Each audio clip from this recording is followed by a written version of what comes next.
Hello, hello, hello, hello, hello. I am the DM Daddy Mike. You know what I just realized? The acronym of that is DMDM. So DM squared. It takes me a while to realize things, but thank you for joining us. We are at the Neverwinter table. Now, things might look a little different, as you may see. Nathaniel's back with us. He had we stuck him in a digital box to prevent his powers from going out of control. But no, Nathaniel is remote, and we miss him dearly. We hope that he comes back soon. Do you know when you're coming back, or is it still a secret? Hopefully in the next 2 weeks. Okay. Well, we will look out for you. Thank you for joining us virtually. And thank you for having me virtually. Of course, we need Merrimack to survive.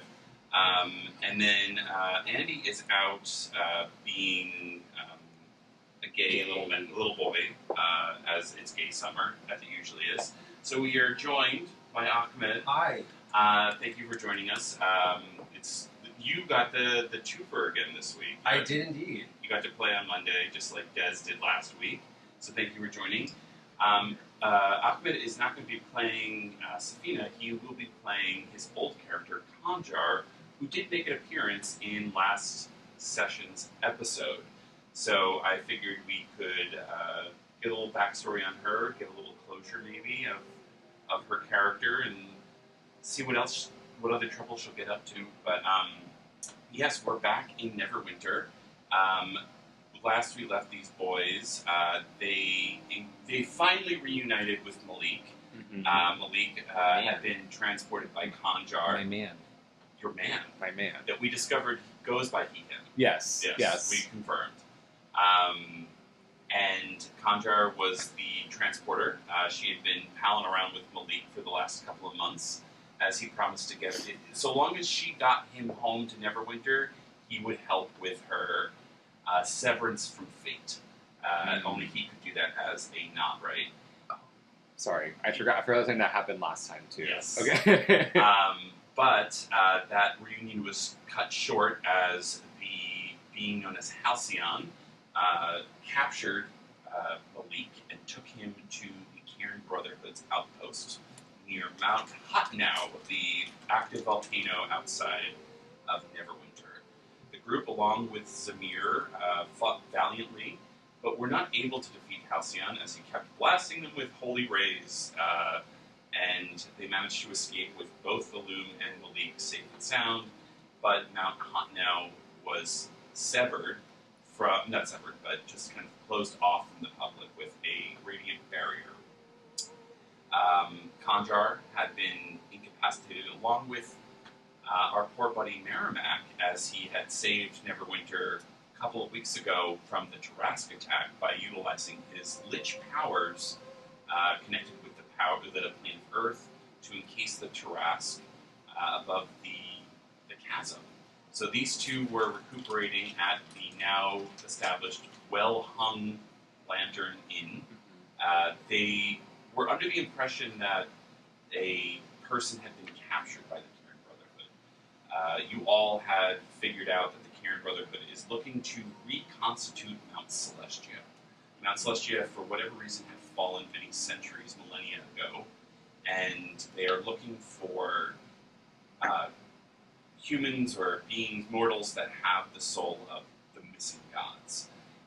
The god of hospitality had been the one they were looking for, and you believed it to be Madame Velvet Labouche, your drag mother.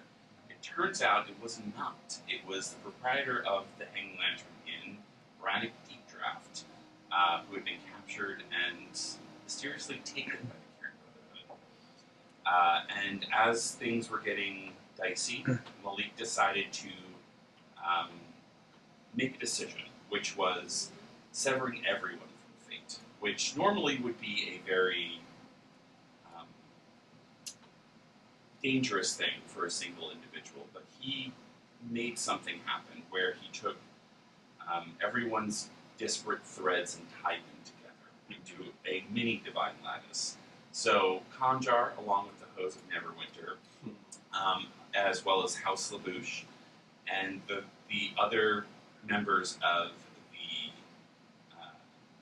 the bar were all seemingly cut from majority of fate and are all fated together now, along with Zamir.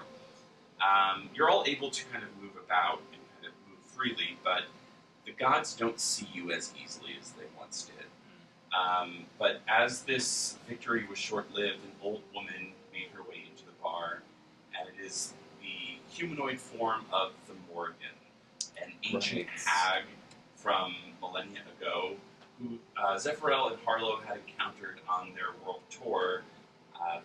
And I believe this was before they met Krosnara. Yes.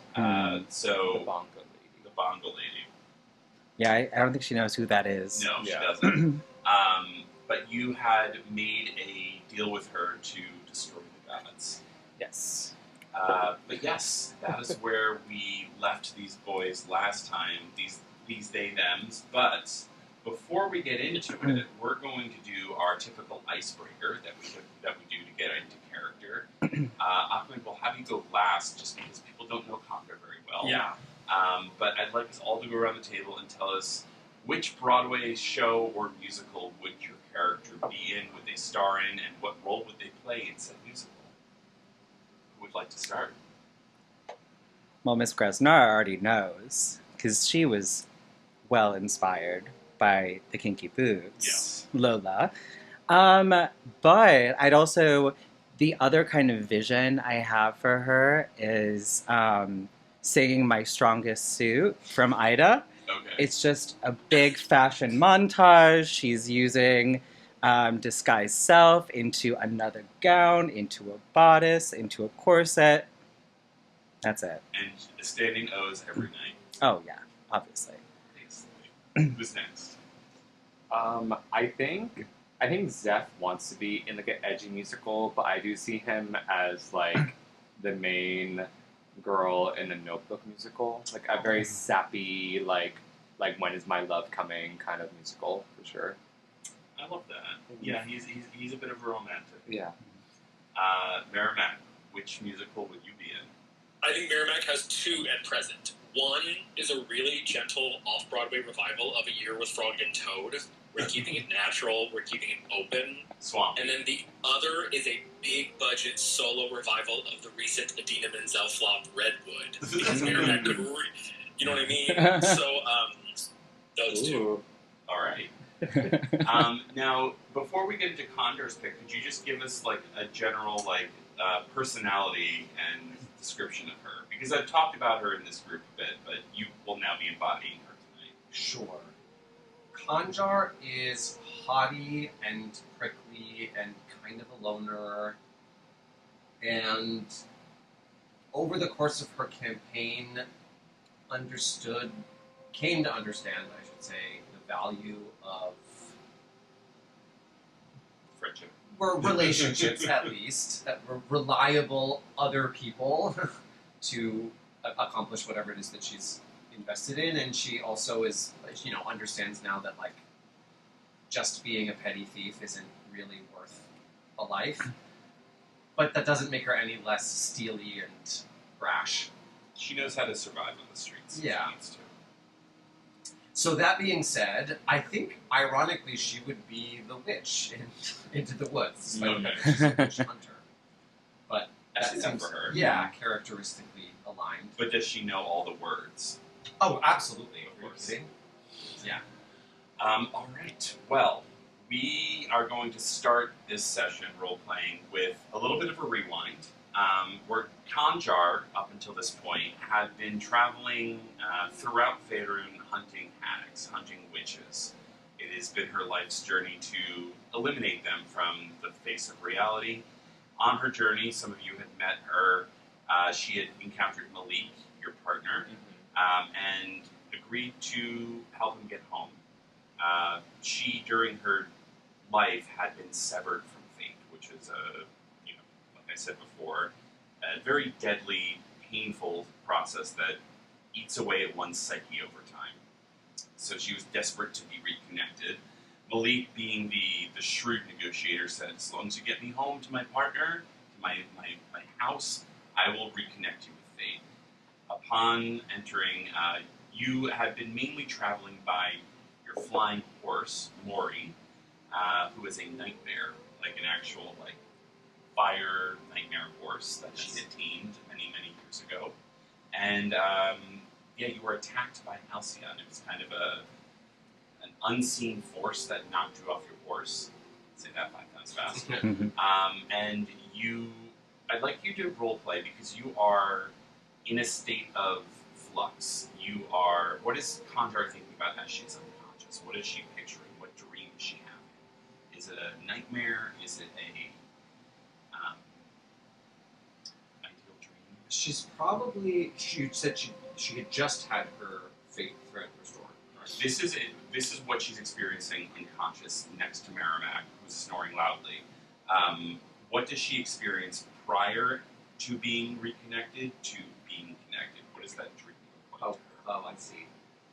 She's probably having kind of not fully authentic, but somewhat altered memories of the most traumatic events that she experienced, namely when she had her horn removed when she was a child and when the fate thread was severed. So there are kind of like blurring and overlapping and morphing in her memory. That's probably what's happening. So it's, I imagine, not very restful. No. Yes, and then as you are reconnected, I'd say like this. You had a divine flu, for lack of a better term, and you're finally feeling less congested as you awake. You awake similarly at the same time to a little redheaded gnomish man who is in the bed next to you. Merrimack, you wake up and you see a woman, next to you in the bed who's also awake. What does Merrimack see? What does Khanjar look like? I think at present, Merrimack's still a little blurry. Everything's coming in, and I think he feels very comfortable with her, and I think that he leans over to reach an arm around her just in this daze of waking up. Not really sure where anything is. Gotcha. Maybe thinking it's Maxine, just feeling warmth. Yeah, and then Khanjar, what do you look like? What is that? What does Merrimack see? Merrimack sees a gristly, purple, one-horned, three-eyed, bearded tiefling with a tight, dark purple, almost black ponytail, and Thank you. lots of scarred, weathered skin, pretty beat up, generally. Someone you likely would not want to fuck with. Mm-hmm. Okay, then as the cuddle comes on, I think he rubs his hand down just to think that he can get Maxine's tail or maybe stimulate her just a little bit, and feels the skin, feels the scar, and just leaps back. And for Merrimack leaping, it's like a 1-foot leap, just a boop. But up on the bed, sort of frozen, sort of uncomfortable, can't really run, not really sure where he is. You're upstairs. You can tell that you're upstairs in the inn. It's been a while since you've been back here, but it's a familiar territory. But this person being in the same room as you is disconcerting. But you both hear commotion going on downstairs. You hear people talking. Instinctively, I think Merrimack jumps off the bed and bolts to the door and sees this open. All right. While you guys are downstairs, you encounter the Morrigan. She is this old woman, kind of hunched over, brown, ragged robes, carrying a walking stick. As she says, "Well, are you going to invite me in?" Oh, You know this lady? yeah. Yeah, come in, I guess. Will you get big, or are you gonna stay this way? I will be gathering my power. I've come to take what is due to me. We have a deal. But it does take time to, do what you want us to do. Yes, and I have come to assist. Okay. As she is looking, what's that smell? Someone. Oh no. Brought her here? Who? Khanjar.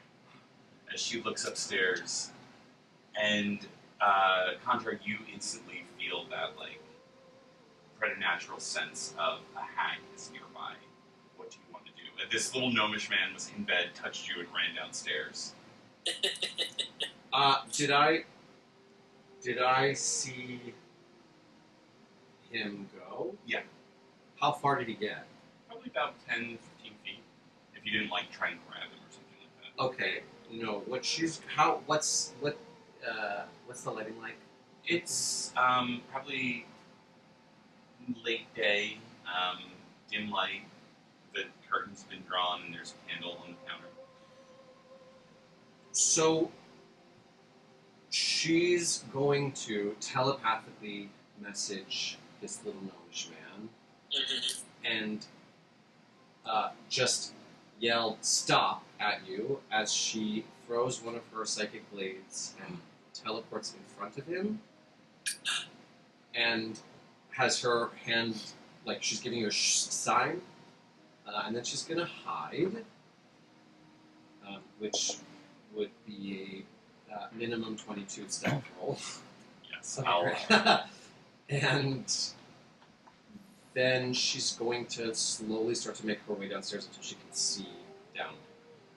Yes, you kind of turn it's a bit of an open balcony as you get to a certain point. You can see down, and you see a number of people that you've encountered at this point. You see Malik, you see Zephyriel, you see Grosnara, you see Harlow, you see a bunch of drag performers, you're not sure, and some other people you don't recognize, but as soon as you look down, you see the familiar face of the Morrigan staring up at you in her humanoid form that you saw her mostly in as she raised you.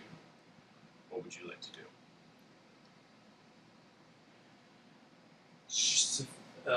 Khanjar's going to... Wait, was that she raised him? Her? Yes. Oh my god. I know. It's clear that she sees me. Yeah, she's looking up to the stairs, and as soon as no one else sees you except for her. Got it. Khanjar is going to...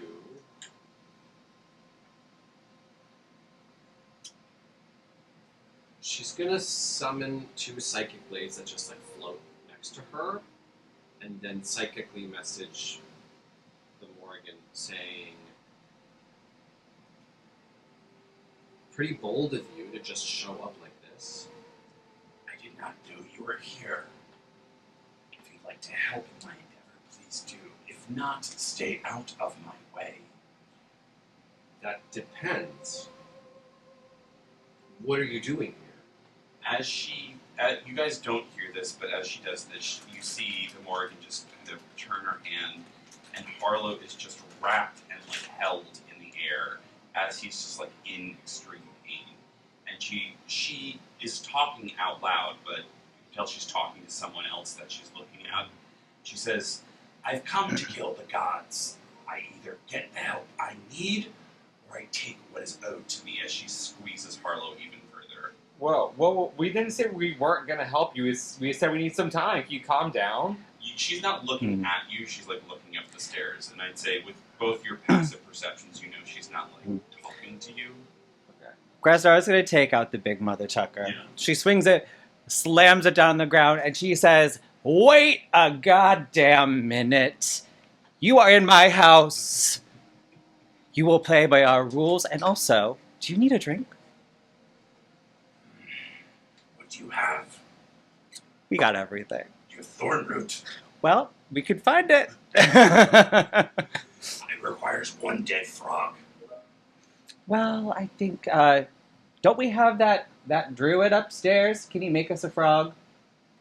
He's sleeping still, I think. We're gonna make it. Go sit down. Oh my gosh, get cozy. While she's doing that, I'm following her eyesight. I'm kind of putting my hands over by the staircase. I'm something's over here. Grasnara also yells out, "Helene, can you get this woman something proper to wear?" We're a very character-driven group. I'm not sure if it's Jeez. Has Khanjar met them yet? Yes. Oh, okay. Yeah. I don't think you've met me. You haven't met Grosnara officially, but you've met Zephyriel. And had I known that they have previously had a relationship with Morrigan. You do not. Okay. The only thing you know is that you definitely have the closest relationship with Harlow, which you see he's been like held. He's not being like hurt, but the Morrigan has some sort of like hold over him, and she's just like directing him with her at this point. So he's like sitting with her at the bar. She's basically got a hostage. Safina's, oh my god, that's going to happen a lot tonight, by the way. Khanjar, she's just going to jump off the balcony and out of hiding, and to you say, "What the hell are you doing?" With the Morrigan, Yes, we're kind of business partners. It's new-ish. business partners. She wants us to kill gods. We don't know how to kill gods yet. It's a whole thing. She seems really testy about it. Grassara chimes in, who the hell is this? We're old friends, kind of. We met once or twice. Girl, you need a new foundation. I can help you. Malik says, "This is Khanjar. She helped me get here." Yeah, maybe she needs a little help herself. I don't say anything. And she looks at you like, with that beat, back off. Oh. Oh, Do you want to talk about? Mother! Well, you know what? There's a lot going on today, and I'm overwhelmed. Do you want a drink? She just looks back at... Well, Harlow's still tired. Yeah, and she I don't just care. she looks back at the... Boy, it's getting a little hot under the collar, babes. She looks at the Morrigan and says, "Put him down." She releases, and you can tell that you've seen her do this before. Because she is such a powerful being, if someone makes a contract with her, she has more power over them. Not to say that she can't be harmed or, that they can't be broken. It's just that because they did it of their own free will, a lot of people that had come through her house asking for help, very much like Ursula the Sea Witch type of thing, is she... Once you say yes to her, she basically can control you. So just because she's let go of Harlow doesn't mean she can't do that to Harlow again. She says, "Well, I'm glad you found my daughter." I see the resemblance. I'm adopted. Oh. I still see it. Well, I'm glad to see you're doing well. Your fate has been restored, as I can see. No thanks to you. Well, I've come to collect my debt, and I see that things are trepidatious in Neverwinter as of late. The Karen Brotherhood, Mm-hmm. digging souls. We've been busy. Do you know what they're doing? Not really, but the innkeeper's gone, and a layer from the chasm has been released, and now there's a big gray orb on the top of the mountains. A lot of questions.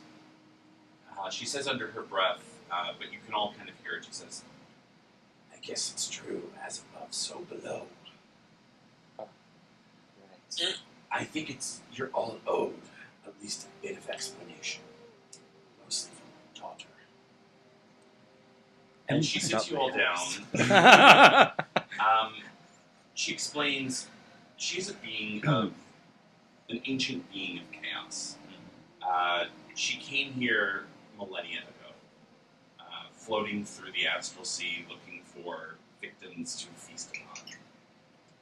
She landed here on the material plane, and then suddenly the gods appeared and instilled a order and put up a divine lattice, trapping her here.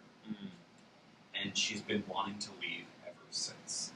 Unfortunately, the only way that she can escape is by destroying the divine lattice. But because the divine lattice is tied to God, the gods themselves, the existence of the gods, she must destroy the gods. The Cairn Brotherhood is trying to rebuild a portion of the lattice that I destroyed many years ago.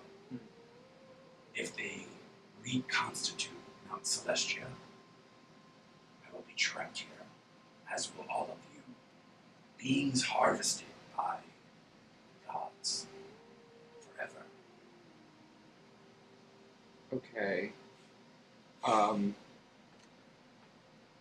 Well, at the bottom of the chasm, there is a door to the Celestial Sea. Oh wait, it's blocked. Never mind. This is a big, tall ask. That's all I'm gonna say. Does anyone else want to contribute? Grasnara, I think Grasnara finds some ale for us cool normal folk. Let's say that she was also trying to talk to Polly while she was kind of giving Yeah. her monologue. Because This girl's kind of cool. do you have any dead frogs? I remember when you were little and you were like killing animals. Yeah, I still do that sometimes. Yeah, do you have any dead frogs? Yes, I actually have two.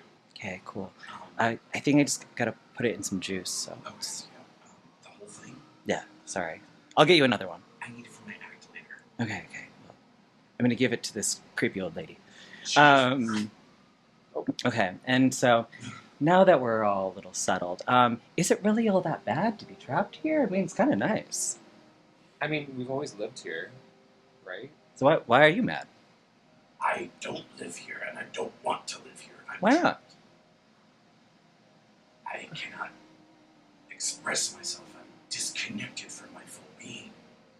Helene, did you find a shawl yet? She's like, do you want pashmina, or do you want silk? Do you have a preference? I find a way. She looks at the silk. I'll have the silk. See, is it really all that bad? And you can tell, like, her form is not solid. It's just kind of like undulating and moving. Like, it's very uncanny valley. As she takes the shawl, like, her fingers are a little too long and her nails are curled over. And she says, "It's painful here." Well, that's different. What do you want from us? Well, they are hunting the souls. Do not let them reconstruct. And I will find a way to destroy the nine hells, breaking the divine lattice. But the souls they capture will reconstruct. As she pulls out a scroll, and you see a number of names. There's about 4 of them. And she says that these are the gods that they're looking for. There is Gond, G-O-N-D, the god of machinery and building and innovation. There is Lathander, the god of the dawn. It is in a particular order. No. Okay. There is Shanti, the goddess of nature. And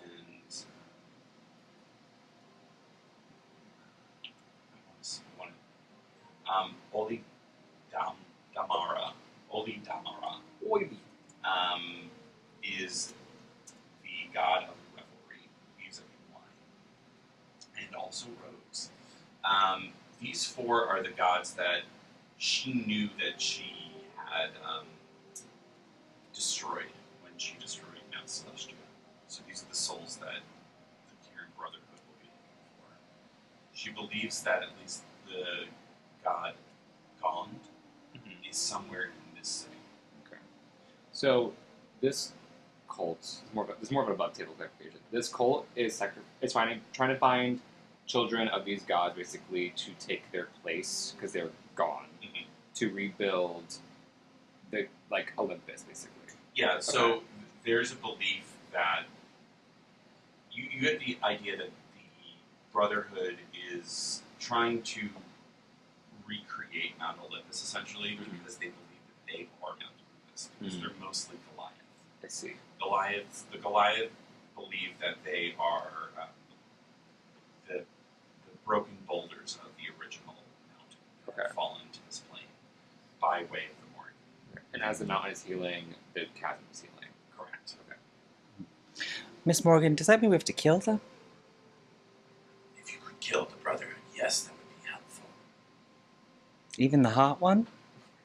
I don't see how that makes any difference.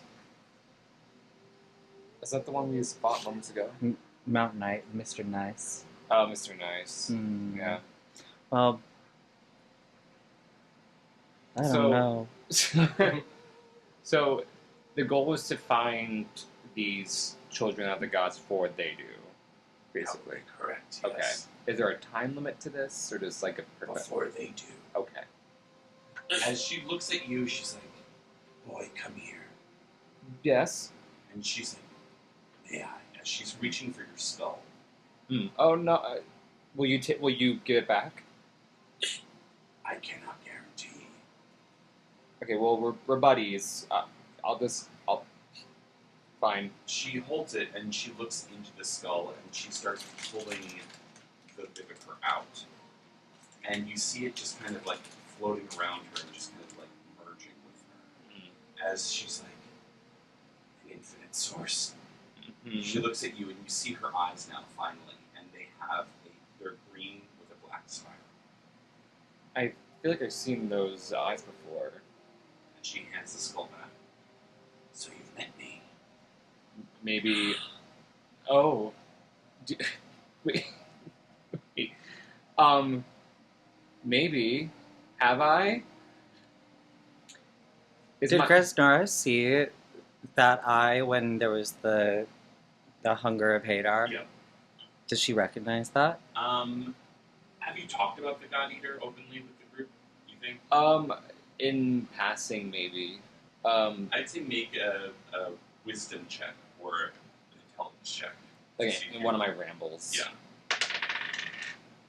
Okay. I probably did not.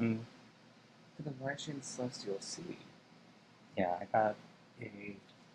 Oh, wait, no. That's a nat 20. Yeah, you remember specifically. Oh, we saw your eyes in the darkness with the Halcyon. Halcyon. The Halcyon? Halcyon. The Halcyon Sea? Yeah, you ate the eyeball ate him. But that's why there's an orb out. I point to the orb in the mountain. He stopped it. That's why there's an orb. Were you the orb? She's the eye. I am part of the eye. The Okay. God Eater, we are all one. I must return to myself. Okay. I am but an aspect. I think there's a part. So someone I know close to me might be controlling another part of you in the sea. As she senses. You're right. Mm-hmm. Who is that? I've been told not to say her name, so I'm not going to, but I know who she is, and if you're nice, you should, I don't know, be nice to us. Stop choking Harlow. And she says, and she's like, she turns back and she cracks her head and she says, a mouthpiece. Fine. Oh. Hello. Hi. Zephyro. It's so good to see you. Mom? In a sense. You may call me Astro. Okay. I'm glad that you found an aspect of the God Eater on this plane. Now we can communicate. Good, I guess. And Malik says, what's going on? I don't know, honey. I don't know at all. I'm very confused. Well, I think my brethren left me to die. You Mm-hmm. know that much. Mm-hmm. And the God Eater ate me. Mm-hmm. And my rage was just so much that I decided to get back at them. Whether or not I am a God Eater or not at this point, I don't really care. I just want to bite my father's head off. Oh, okay. Who's your dad? Who's my grandfather? Hey, Yes, of course. The Of sun. course. Yes. I will blot out the sun and rivers of divine blood will flow through the streets. Okay.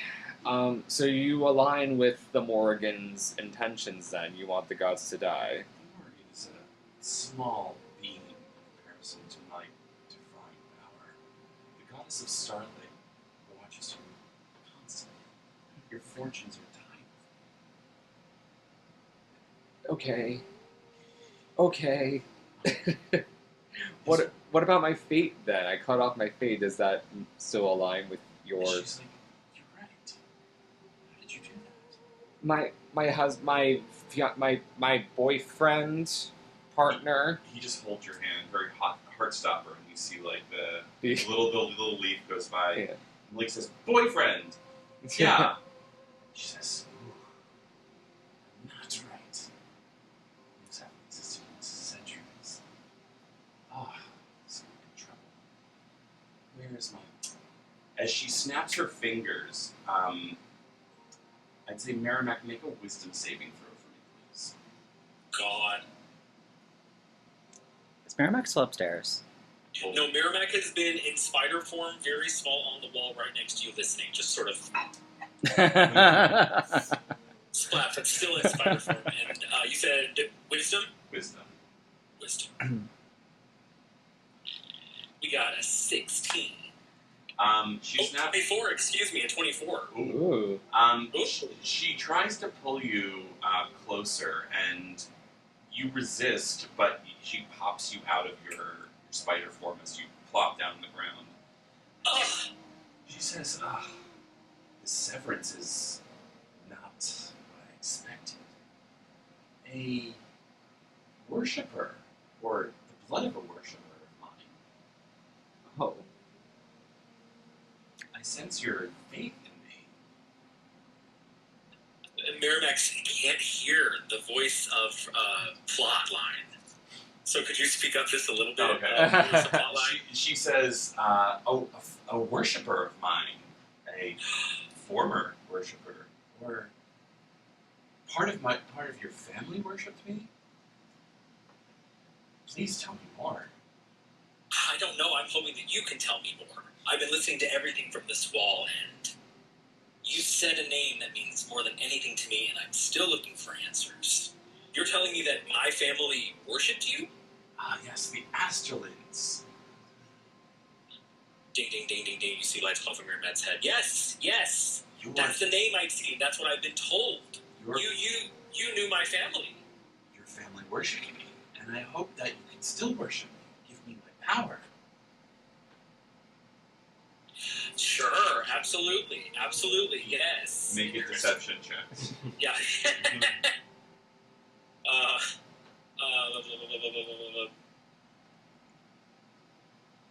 We got a 13. She says, well, what can I do to convince you to worship me then?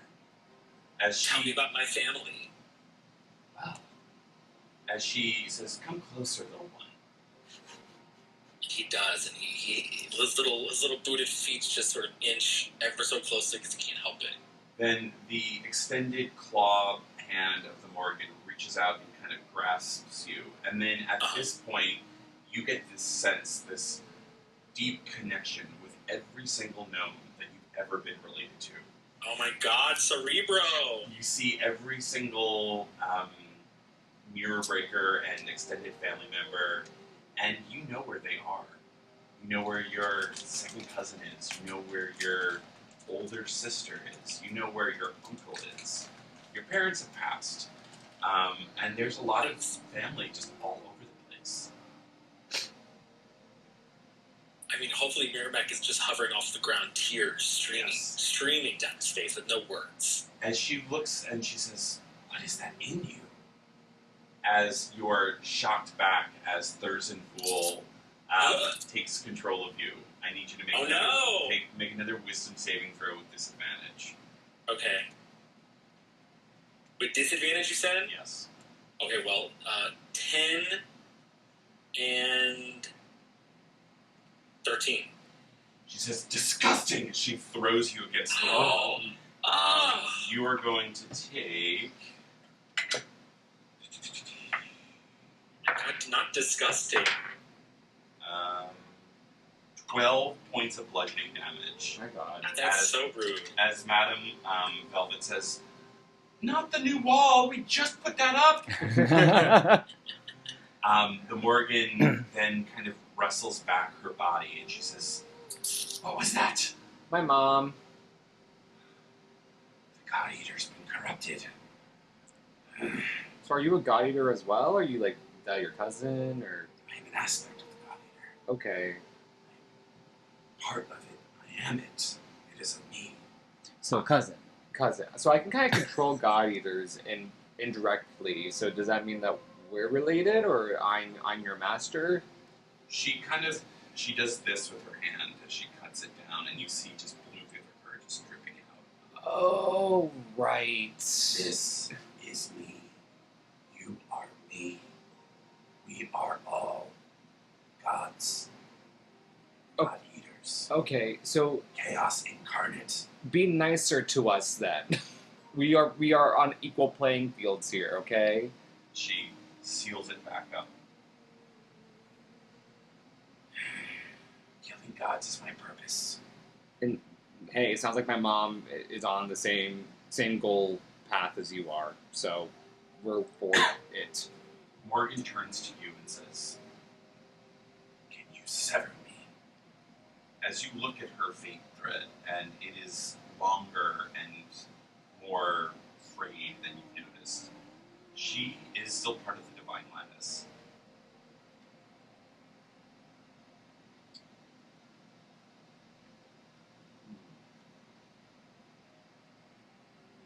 Khanjar.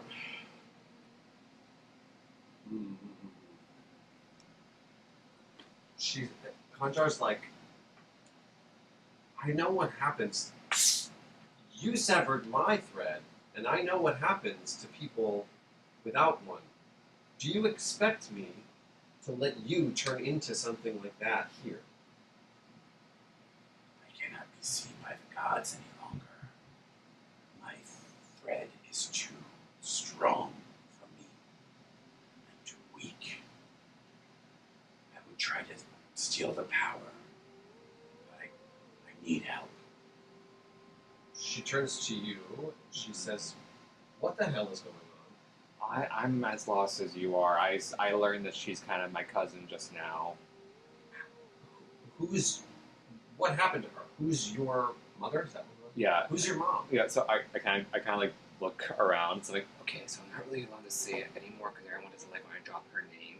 But my mom is Astrolin, the goddess of the stars. She was kind of lost like centuries ago, and now she has a god eater, kind of like as her puppet in the Celestial Sea. Long story, but we're trying to figure out like why she's so evil Grethel gives you another drink. She's like, this happens a lot. now. She'll turn to Malik and say,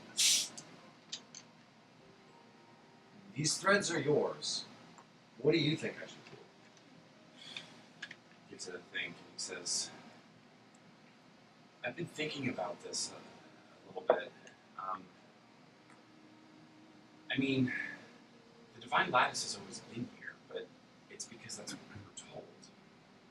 But when they talk about the first people, they didn't have the Divine Lattice. They existed separately, right? So maybe we can exist separately. I mean, this works." And he just points up, and you can see it. It's like just a small, like little donut that's just kind of like circling around everyone. And you feel better than you ever have. And he's like, "Well, maybe I can just like make it bigger for everyone, and then the gods wouldn't hurt us, and the God Eater wouldn't kill us." Well, you're definitely not adding her to any network. No, but... And he looks at her and he says, "Do you have a loom?" And she says, "I do." He says, "Where did you take it from?" She says, "A poor, unfortunate tiefling. She's dead now." He says, "What was her name?" He says, "Some pirate woman, long time ago. She doesn't need it anymore." I'd say you can all roll history checks. With the supply die from Khanjar as well. Yeah. A one. I get physical dice. Oh no. It's an 8. No. 5. Terrible. Yeah, you have no idea what she's talking about. No, Yeah. Great. Love pirates. no. I have a boat. Do they have a parrot? Probably. I will remain here. You are to bring me the souls, and we will connect them to this lattice, so the gods cannot take them. Okay, but I thought you don't want the lattice. Meaning, the way she's describing it is, as the Karen Brotherhood adds people back to the lattice, it becomes stronger. Currently, she destroyed the part of the lattice that encompasses Mount Celestia. I see. She's trying to destroy the Nine Hells now. Okay. Will destroy the entire thing. Those are like the key points of the lattice. If you add the souls back, that part that she destroyed will be healed. Right. So she wants to prevent those souls from being added by the Karen Brotherhood. I see. By adding them to the smaller. To Malik's Yeah, separate network. Okay. Okay. Find them, bring them here, add them to your network, and I will leave. Okay, sister, we shall. You are then free to spend the week in Neverwinter. Khanjar, you are still recovering. You're not in the best shape to kind of go off on your own, but you are free to recover within Neverwinter. So the way we're going to do this is, what are we going to do this past week that you've been in Neverwinter? Be anything that you like. It can be shopping, it can be interacting with people. Khanjar, you do know that this is where Brick said he was going to be. You haven't seen him in a bit, so you could look into that as well. Sure. And the whole Karen Brotherhood of Goliaths and the story about that you know about Brick seems very suspicious that this is what you know about. This is what he found out about himself. Uh-huh. So, I feel like I don't want to lead you astray, but it's just like this is one of your dear friends is in this city or supposed to be in the city. Yeah. In Well, I'll let them all play out their stuff first, and then she'll probably do in our week, did we rest at all? Yes, everyone gets a long Okay. rest. I'm gonna check on the production of my new chainling armor. I'm gonna bring her some of my food. Can you come with me? It's kind of like schmooze her a little bit to hopefully get a discounted price when she's finished. Yeah. So you've been checking with Doreen Fortan. Doreen, yes. She's a very plucky young dwarven woman. Dane Ashford, who actually runs the shop, is a little standoffish. Mm-hmm. But you are a little concerned because there's about like 10 more warforged that he's constructed, so Mhm. they're like standing guard. It's a little bit more disconcerting at this point. But Doreen sees you and says, Hi. You're looking for the army, the armor. Sorry, armies around. The armor, right? Yeah. My name's Doreen. Hi, Call me Doreen. Dory. My great aunt is this woman named Magda, and she's like really big into like constructing things, and she taught Dane over here. I'm not really good with my hands, but I'm good at selling things. So Dane made this, or is making this, but like I'm the face. Okay. Love. Yeah. I'm trying to get my business degree. Oh, I want to like run shops. I want to like franchise. that's so inspiring. I hope mean, it works out. Most of my family is like really good at making stuff, and I'm just like I'm good at making money. Yeah, I mean that's still making something, you know. So the armor, right? Right. Okay. Yes. Did you want like a little decal on it or anything like cute? I can hammer a little heart onto it. Oh, that'd be cute. I would love that. That'd be really sweet. Cool. And I can like make it out to someone. Is it for you? It's for me. Oh, cool. All right. And she's like eating her hair. Oh, let me get it. And yeah, it's +1 armor. Okay. She says that's going to be, I think, 400 gold. Sure. I will. I'll throw in this, and she gives you a potion healing. Oh, lovely. Okay. Well, tell me about you. I'm kind of new to Neverwinter. What's fun to do here? Oh, well, I'm just coming back. There's a new club called the Hung Lantern. Wait, is that next to the Hanging Lantern? No, it's the newly branded hung lantern. Oh. Or hang lantern, yeah. It's funny too because the hang lantern itself outside was kind of like dangly and like not good, and now it's very well hung. Get it? Ah, that's funny. Yeah. That's the drag queen bar, right? Yeah. That's where a Warforged who is really good at her job is the new disco ball. Yeah. And she points over, and there's the smaller one that you saw. Yeah. That's Nine's sister. Yeah. Mm-hmm. I think they're like having a fight. Yeah, he seems like like not the most open-minded Warforged. Is there a show tonight? I think so. There's one every night. Okay, I'm gonna sneak by and say hi. Yeah, I know the show set on the flyer like 9:30, but don't show up until like 11 because they don't even go on until like later. All right, you guys have like ale. Yeah, so much ale. I heard there's like specialty drinks you can ask for. They're actually making a whole new cocktail list. There's one called the Gresnara Drama, which is like a spicy margarita. Yeah. What's a margarita? Oh, it's this new thing from a wholly different world. You'll gag me here, tahini. Gag's a new word that I found out too. Oh yeah, it's a whole thing. What I recommend.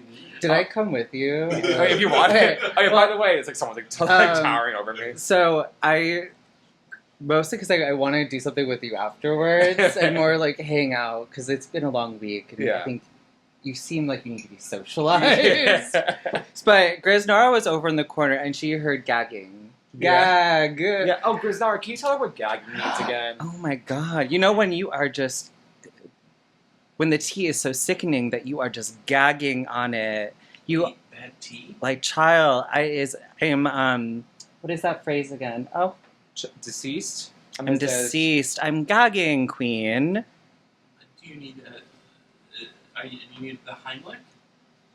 That's a word I came up with.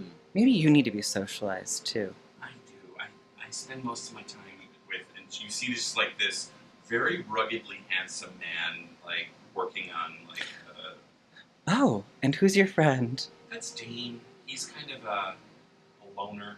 He's not much fun. Oh. Is he making the Warforges just on his own accord, or is someone asking him to do them? I think he's doing it on his own accord. I mean, he asked me to come up after my aunt closed her shop. I really didn't have much else to do, so I came up here to help him. But yeah, I think he just wants to help. His sister died not that long ago, and he's just kind of a little reactionary. Well, you should bring him to the hung lantern later tonight too. You can find Yeah. loose He and looks- see what Warforges can do outside of being war people. Yeah, I'll ask, Okay. but I'll be there for sure. Okay. Did you want anything to go with that? I love that like coat thing that you have on, that doublet. Well, thank you. Now that you say it, the corset's just not as tough as it used to be. What are you looking for? Just something a little tougher. Lighter or tougher? Both. And you know what? If Dane could tighten it for me, that would be okay with me. He looks up and he just goes, as he turns back to like the bellows. Gresnara goes, Well, how about I bring you a menu of stuff that I can work on? I'll get your measurements. Oh, don't worry. I already have them. Oh, okay. I'll think of things. Your preferred color? I don't want to assume red. Red. That looks good. And you look closer. She's got soot all over her face, rosy cheeks, and like pigtails, and she's just like a cute little dwarf girl. How about you come over a little early? I can get you suited up for the show. Yeah, that sounds fun. Oh, that'd be wonderful. All right, You I'll- are just so I'll cute. see you at 11, even though it starts at 9. Yes. I'd say, actually, for you, maybe 10. Oh, God. Thank you. Dane, I'll be out early tonight. I have to get my makeup done. He's like, whatever. You can always come, too. He doesn't respond. Anything else you guys would like to do? Should we Sorry. go to town? Yeah. What kind of armor should I add to my inventory? Just any studded leather +1. Okay.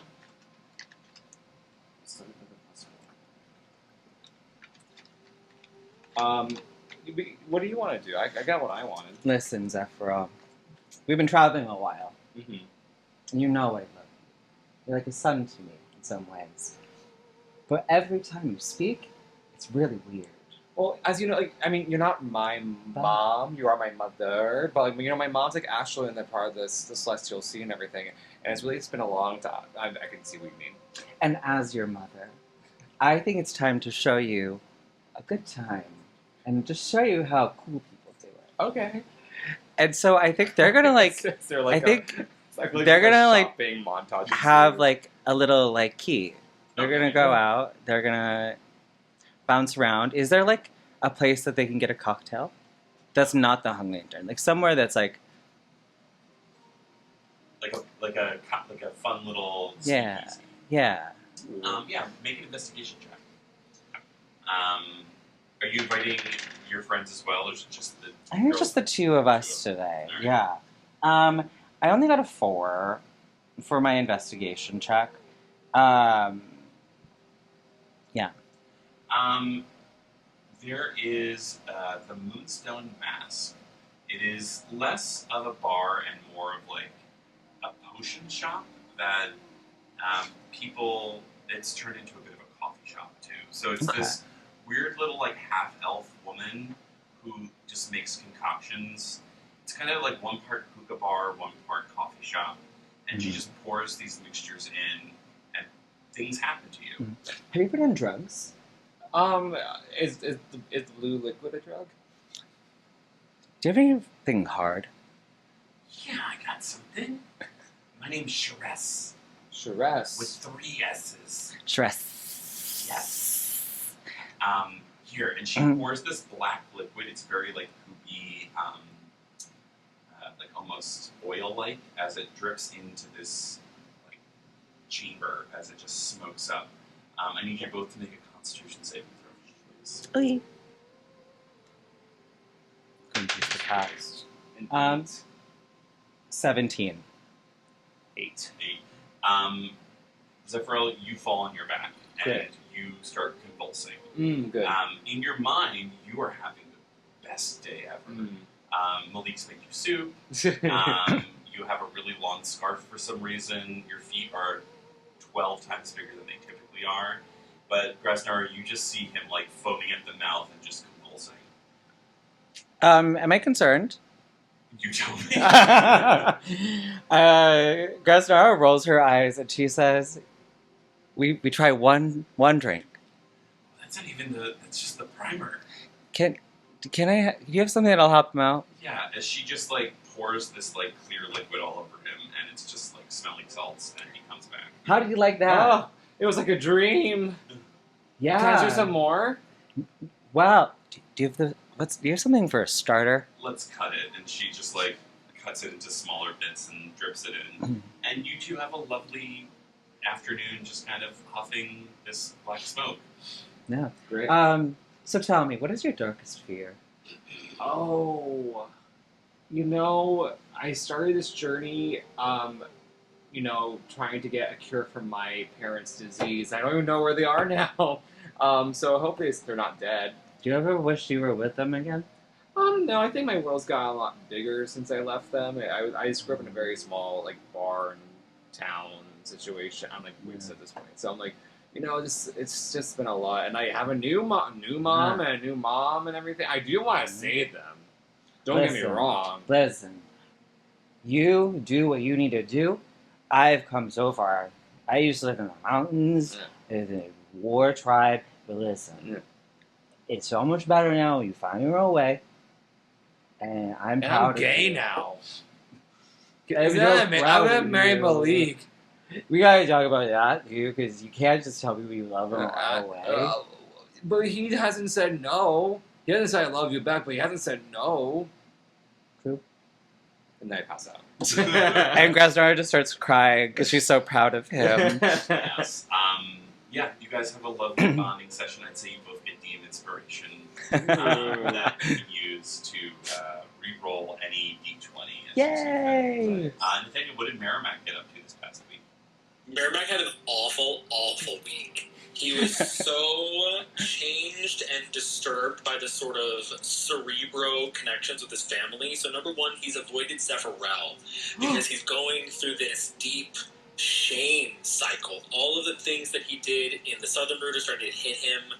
The re-confrontation with religion in him is starting to turn guilt in him, and so he's avoiding him. He's hopefully having like a sort of paranoid spiral upstairs in his room, trying to remember any little bits of his family, any locations, any colors, just anything that could cue him, and he's scattering them on the wall. And otherwise, I think that he is sneaking out and for the first time just researching how to get rid of Thurston. And I think he's going to start out, he's going to look for at least a library or a records or I think where he used to search for Asterlin and his name, now he wants to get this fucking thing off. Okay. So I'd say make an investigation check for me, please. You know what I mean? He felt that disgust that she displayed to him, and he can't handle it very well. Yeah. 14. Okay. It's hard for you to find like a reliable library. You do find a scribe network of scholars that seem like they know stuff.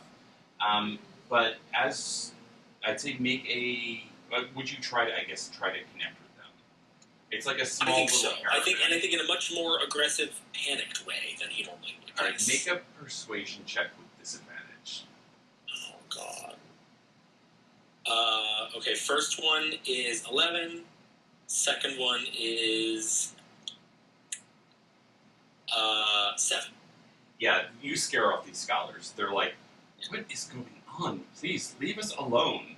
As they ride off, Maxine gallops up to you and she says, "Merrimack, baby, what are you doing? You can't be scaring people off like that. It's tense enough in this city as it is." I think Merrimack goes up to her bottom knee and just puts his head on and just starts bawling. And he says, "Maxine, I don't know who I am anymore. I don't know what's going on anymore." She kneels down and she says, "Merrimack, I haven't known you very long, but what I do know is that you're a sweet pea."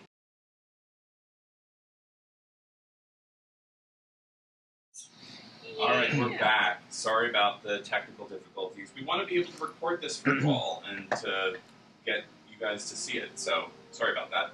Welcome back. So yes, Khanjar, you were busy investigating the Karen Brotherhood. Yes.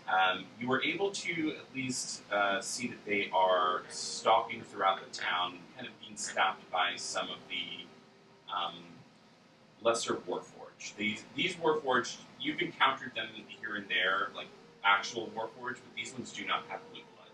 But they seem to be being controlled from like a mechanical standpoint remotely. But you see a lot of the Karen Brotherhood trying to get close to the Ashford Arms, where Dane Ashford's forge is. Okay. Well, she'll go there then. Yes, you see two larger Warforged kind of guarding the front door, and every once in a while someone will try and attack, and they'll protect it, but they're getting closer, and the Warforged aren't as agile to help out. But yeah, they're trying to get inside at this point. This usually it only happens at night, and it's like small strikes, like guerrilla warfare type of things. What are there any like windows or open doors? It's a 2-story house. It's kind of like off on its own. It's in more of the trades district. But yeah, there's a 2nd-story window that you can easily see. Could you see into it? Make a perception check.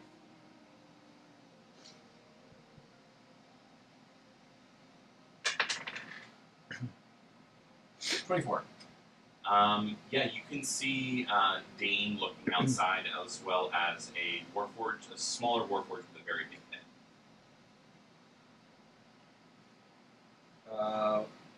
And is Dane watching these skirmishes? Mm-hmm. Has Khanjar met Dane before? I'd say you would know of him. Okay. He's a pretty well-known like blacksmith. She's going to psychic message him and just say, "Hey, down here." As you see him react, he says, "Who is that?" She says, What's going on here? I don't know. They come every night, and I just make more soldiers to fight them off. Are you with them? She says, no, but they might know someone I'm looking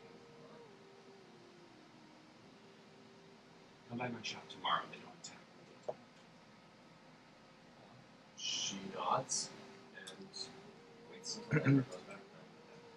Yeah, that'll be towards the end of your week. Was there anything else you'd like to do? No, that's all she's going to do. All right. It's been a week. You guys return. Harlow's busy with Zephyr upstairs, rubbing her feet, getting her what she needs. But yes, it's the night of the show, and Doreen never showed up. What the hell? Where is that girl? Should we go for her? Well, what time is it? It's past 11:30, and this is when Jeez. Khanjar comes in. Well, you know what? My show is at 10, so I have another hour before I have to show up. Should we? Have you heard anything from the armory, the blacksmith? Have I? That's where you just were. Oh, okay. She's not until tomorrow.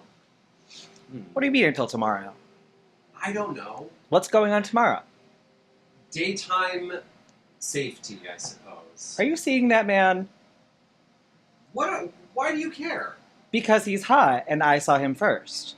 You can have him. I'm just asking him some questions. Did you see a little lady there, too? I didn't see anybody but him. I'm worried about her, my friend, whose name is Doreen. Doreen. I'm worried about Dory. I feel like she wouldn't just not show up. She was too enthusiastic to this flake, so I feel like we should go look for her. Gresnora calls out to Helene. Helene, Yeah, that's me. can you do the extra long sequence? I might take a little bit. Alright, so I can do the full monologue, is what you're saying. Yes. Okay. Me. And Just I'm doing it live and singing live.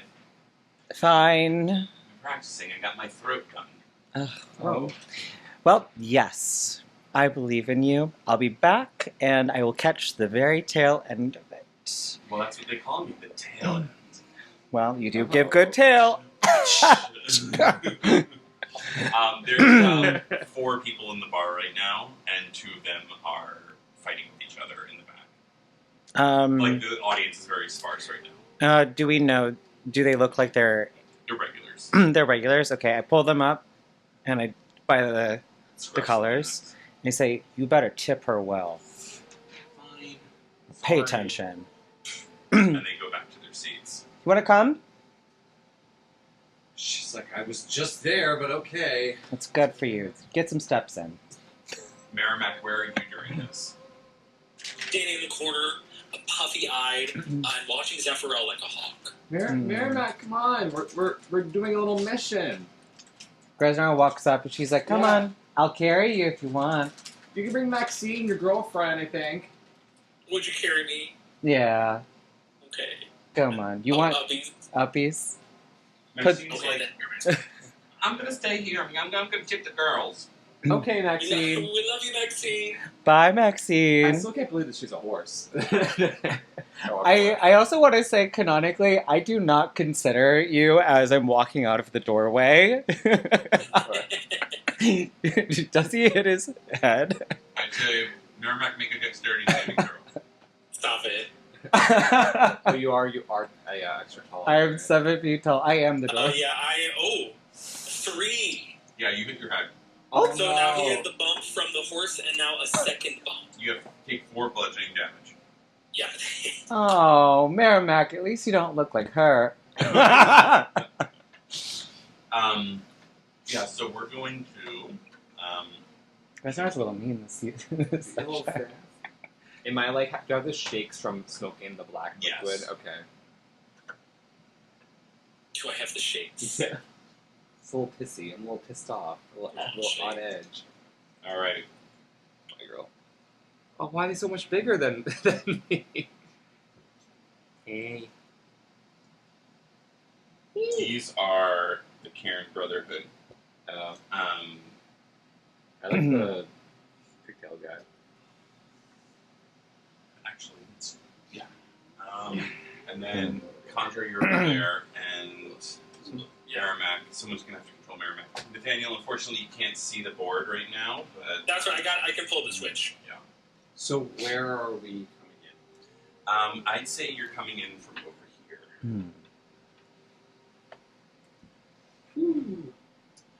All right. As you enter, you see a group of Goliath and others attacking or trying to get into this house. They're throwing arrows, javelins. You guys see this and hear this? You knew that this was happening before you arrived. Are you arriving stealthily? I will try. Yeah. All right, group stealth check then. I'm in her arms, so do I have to do a stealth check? No. Thank you. 22. 10. Before we enter, though, Grasnara is gonna do her bolstering magic on herself.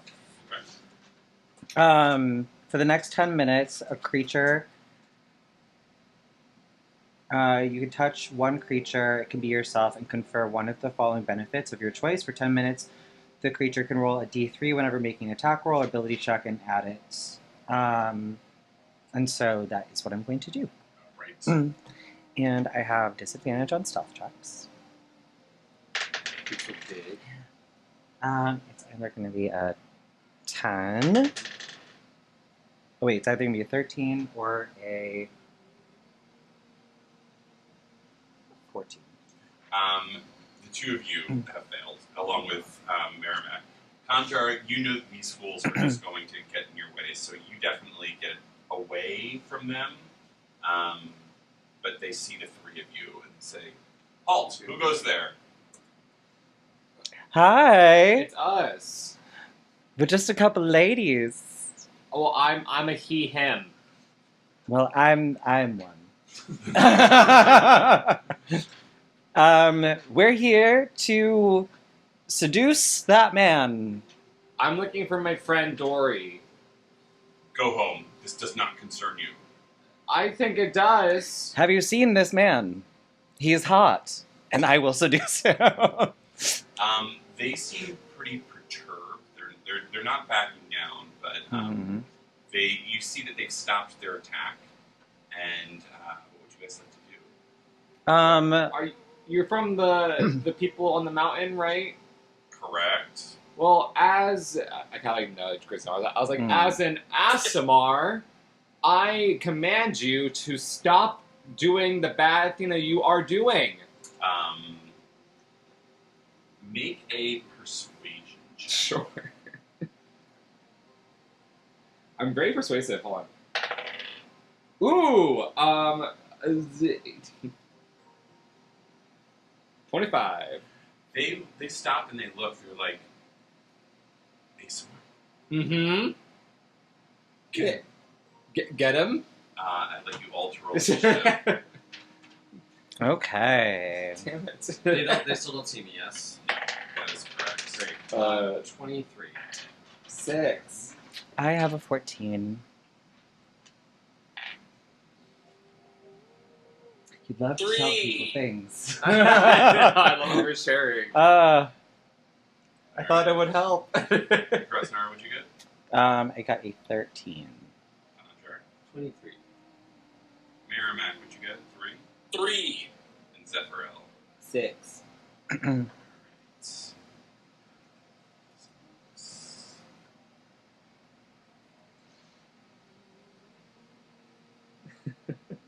Fucked. Get him. Get him, boy. Actually, do you mind telling me those again? Real quick. I was a 23. Grasnara, 3. I was a 6. 13. Sorry, I should start It's okay. all right, Khanjar, your turn. From where I am, can I see at all into the building? Make another perception check, please.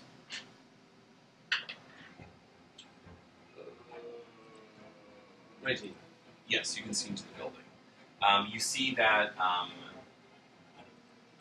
Dane is trained a crossbow on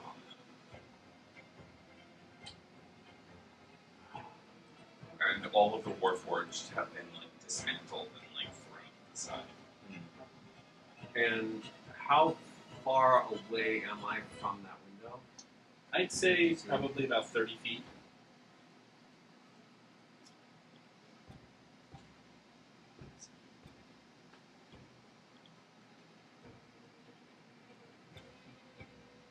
Um,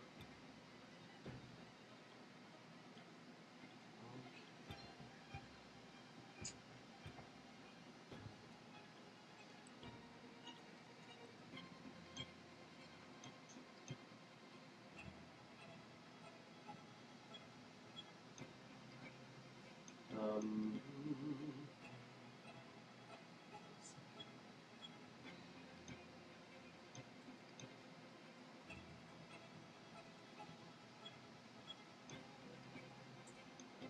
It's been a while since you put the Khanjar. yeah. Yes. It has indeed.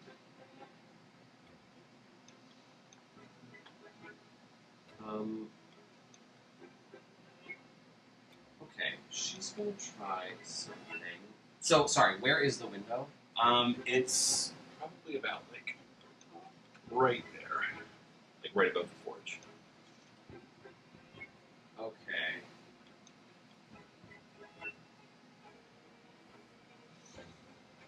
Um,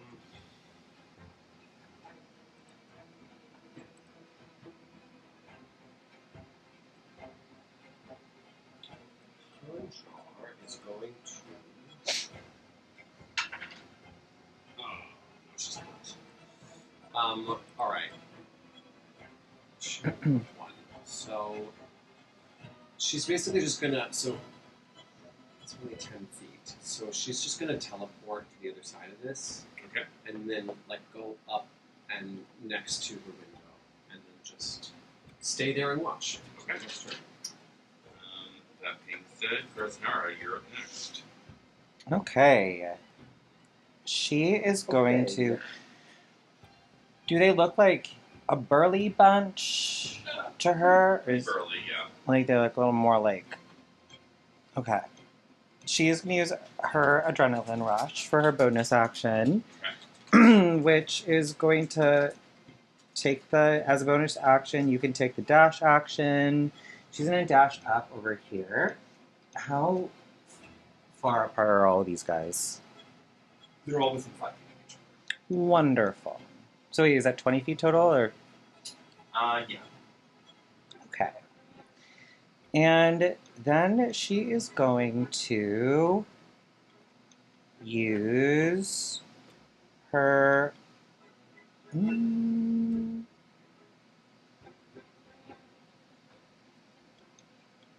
I just want to double check this. That was on 10. She is going to rage. Yes. And with that, she is going to roll on her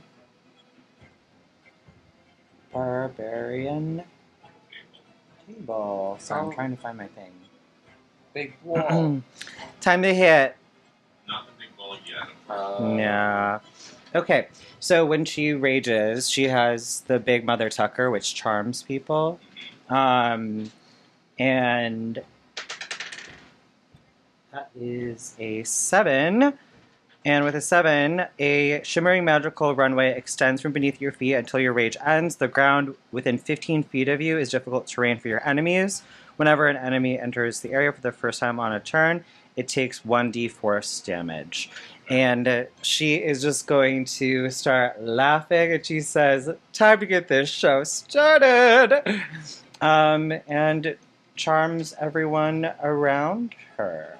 Right. Wait, I guess I already used my bonus action, right? So can't rage because it's a bonus action. You'd have to do one or the other. Okay, can I take back my adrenaline rush then? Yeah. Okay. So you're going with the rage to turn. Yes. All right. Is that the runway or no? The runway. And then they have to make a save. Yes. The dex save would be It doesn't. I don't have it on here. Would it? Regardless, they rolled a natural 20. Oh, beautiful. So they save. Oh, the charm save was 14, and then what would the save for the difficult? It's just Difficult terrain. Okay, cool. Roll. So they're not going to move much because anything else on your turn? And then I'm gonna hit because I didn't take an action. Yes. Go for it. So I'm gonna hit this guy, and I'm gonna swing at him. Does it hit? It is a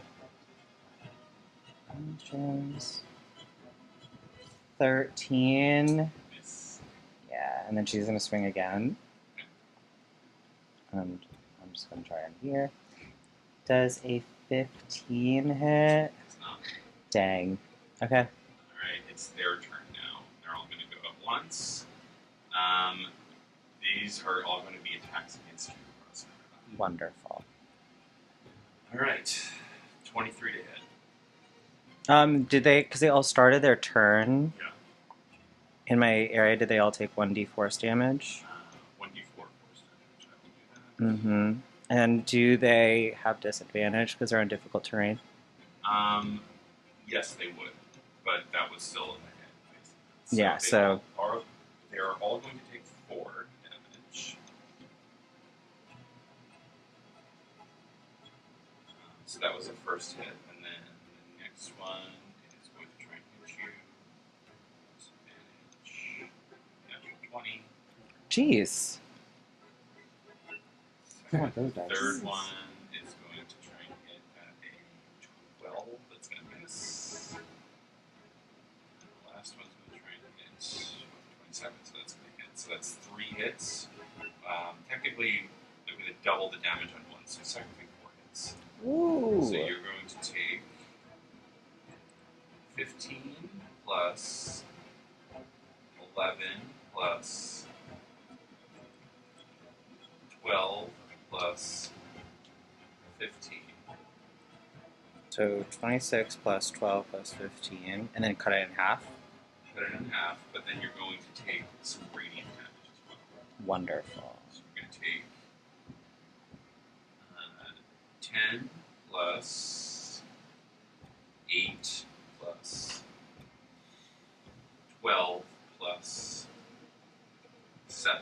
So 18 plus another So it'd be 37 37. additional damage. Yes. Nice. Are you okay? No. All right, that was their turn. Zephyr. Okay.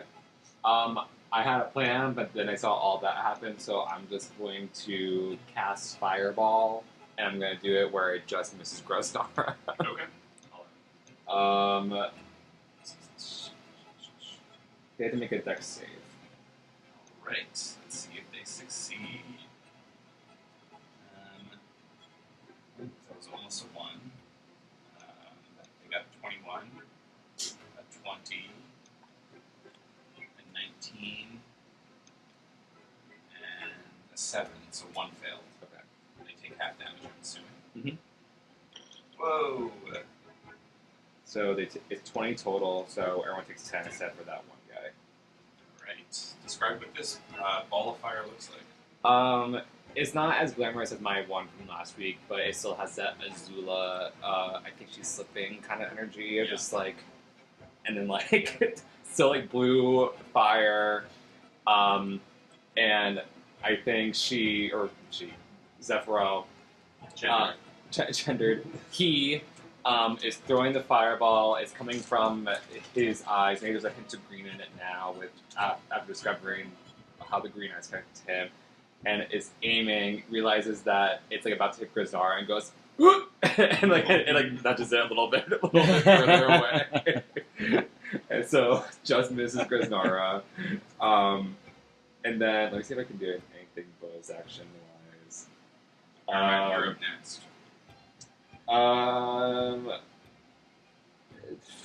As a bonus action, I'm going to do my Celestial Revelation, Okay.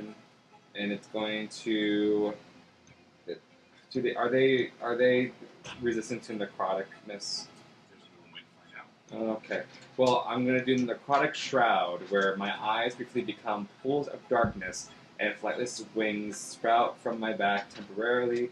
Creatures other than your allies within 10 feet must succeed on a charisma saving throw, or have the frightened condition until the end of your next turn. They are immune to being frightened. Can I back up? Yeah. Okay, so I'll do my.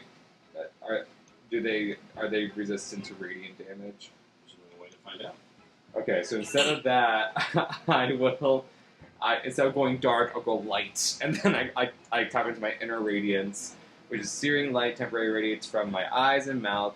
For a duration, I shed bright light up to 10 feet and dim light up to 20 feet. And at the end of each turn, each creature within 10 feet of me takes a radiant damage equal to my proficiency bonus. Alright, so there's only 2 that would be close enough to you to do that. Okay. So, what do they have to roll against? It's just automatic radiant damage of 4. Once they start your turn. Yes. Or their turn. Yes. Alright, Merrimack, your turn. Merrimack, you're about, I'd say about 50 feet away from them. I can see the board. Will you use your finger and point to where I'm supposed to be? You are right here. It'll take like a 3-second delay. Oh, okay. Okay. Okay. I think Merrimack is going to. He reaches out his little hands and conjure animals at the 4th level. Okay. So what you all see is out of the snow pop 8, I believe 8 spectral wolves. As these wolves kind of pull themselves from the ground, you see they are undead wolves, ghostly undead wolves. As you feel Thurson's influence on your magic a little bit. Ooh, I kind of live. Yeah. And that's it. Then I hold concentration and wait for them to attack. All right. Khanjar, your turn. How far is this one? I'd say about 30 feet. Okay, she's going to throw a psychic blade at it. Oh no! She got a crit fail. Still a little rusty. It's been a rough week for you. Yeah. Okay. She was going to do something else, but instead she'll just use her bonus action to throw another psychic blade. She doesn't want to die. You know, she's A bitch. Okay. Does a 20? Oh. If it's above a 19, then it's... Yes, it is. Okay. Can I have your d6s, please? Here. There's another one if you need it. I don't have any dice. I don't have Great, any that's okay. I'll dice. just roll one. So it's been a minute. Okay. 6,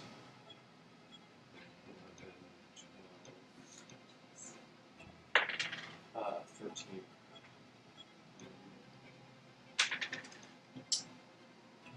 15.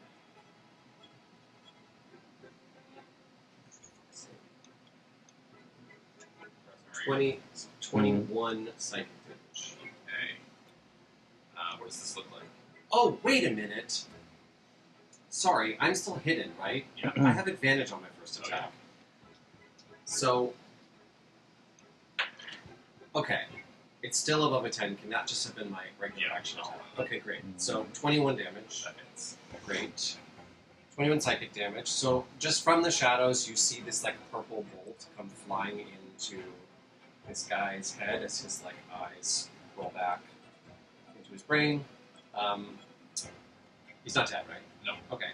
So then she's going to use her bonus action to throw one of her other blades into an unoccupied space in the window.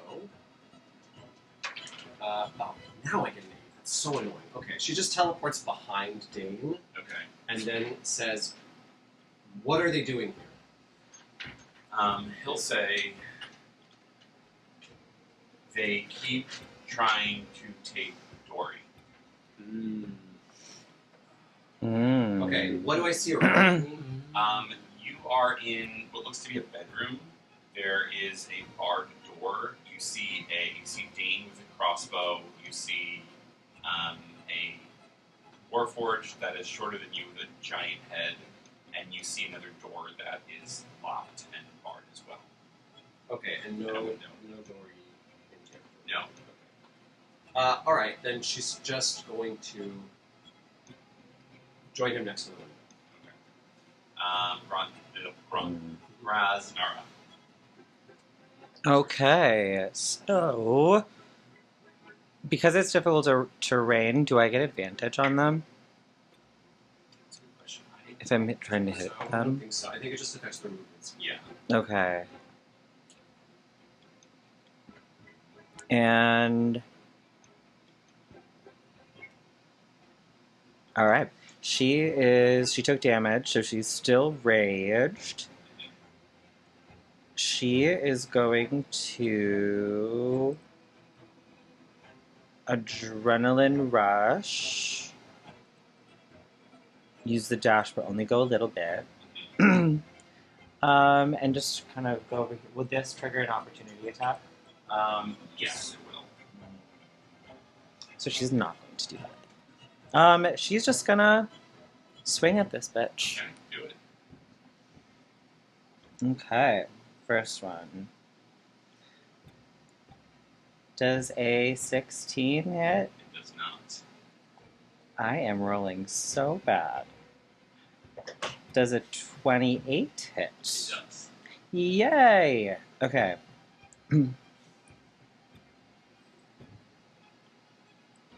He takes 9 damage. Right. Still standing. Anything else? And in this moment, I think that is all she's going to Alright. do. The monks, 2 of them are going to attack Raznara.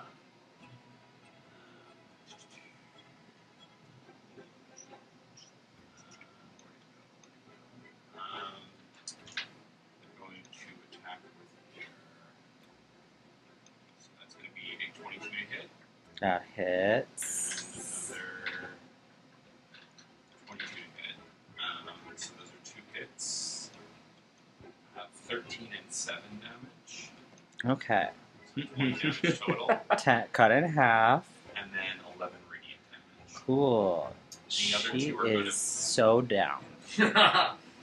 She is down. Alright. The other 2 are going to point their heavy crossbow at Zephyriel. Oh. 13 to hit, It does not hit. 25 to hit. That does hit. Going to take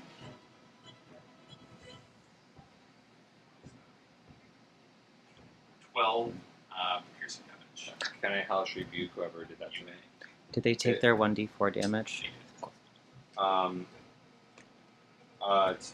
That is a dex save of 15. And that one failed. Yay! So it gets 17 fire damage. Alright. Resnar, as you fall, please roll on your wild magic table. Ooh! Yay! Is that big ball? Yeah. Will show the it- camera. Will it stop? I have this new D100, but it rolls for a while, so we're gonna. Uh-oh. Oh, No. it's coming back. The suspense is killing me. Is it a 1? It's a 18. 18. 18? Yeah. Or is it an 81? I think that's an That looks like an 18. Okay. An 18. I think it's an 81.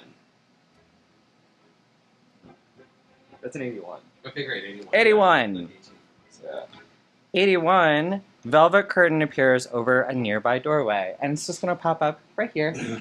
It's gonna look so welcoming for these people who just killed me. They're all like, what the fuck is that? What does that mean? It's her doorway. Zephyr, your turn. Okay. Okay. I'm gonna. Is there is this a cliff area or no? It's just pathway. Okay. Um. Is there difficult terrain gone? Yes, with her dropping. Okay, I will cast my Hunger of Hadar where they are. Okay. Hadar where they are. Huh? Hadar where they are. Hadar where they are. It's difficult terrain. Any creature that starts their turn in this area takes 2d6 cold damage. Any creature that ends their turn here takes a dex save throw of 2d6 acid damage. Okay. And then I'll walk over to Graznara and give her my potion of healing that I got from Dory. So the potion of healing you were to administer requires an action. It's not a bonus action. For you to take it yourself is a bonus action. Oh, you know I do have. Wait, is this a bonus action too? Hold on. Sorry. Yep, sorry. Go to actions and go to my bonus action. But this one's like a weird like in my little healing hands. So the one for It's an action. Yeah. Damn it. And then I think my. Sorry. I would allow you to not do the arms of Hadar, and do healing instead. Keep it up. I'll be okay. You sure? Yeah. My arcane vigor can't be someone else either. No. Damn it. Okay. You know you have a druid coming up next. I'm a That's big, true. strong lady. Okay. Well, then, as a bonus action, in general. Oh, I guess I'll stop there. Are they all in 10 feet of me, or is it? Yeah. So then, since I still have my radiant, whatever, the amount of text. Whoever's in 10 feet of me takes 4 radiant damage. Okay. So they'll get radiant damage. Merrimack, your turn. Okay, so the wolves go after me, right? I'm first on the wolves? Yes. Okay, so, and how many feet on the board would you say I am from the nearest enemy? I'd say you're about 25 feet at this point. Okay, perfect. Then for my turn, his eyes are white, the wolves are growling. He's going to cast Starry Wisp at whoever is closest, whichever enemy is closest, as you Okay. can see. And let me see, he does a 20 hit. It does. Oh, yeah. Okay, so they take 16 radiant damage, I believe. Okay. And then he's giving Halle Berry an X-Men 1. That's all he's going to wait, and he's going to command. And he says, "Wolves, attack!" And I would like them, if possible, to go to the same person, because I think if it's an ally within 5 feet, they get advantage on attack. Yeah. So that's what I want. All 8 of them to the nearest person. So they all go after the one that you just Starry Wisp. I imagine Yes. you throw the wisp and they follow it and they attack. Yeah, it's exactly that, yes. So roll for the attack, please. Thank you so much. Thank you so much. Hold on. My damn screen changed. Hold on.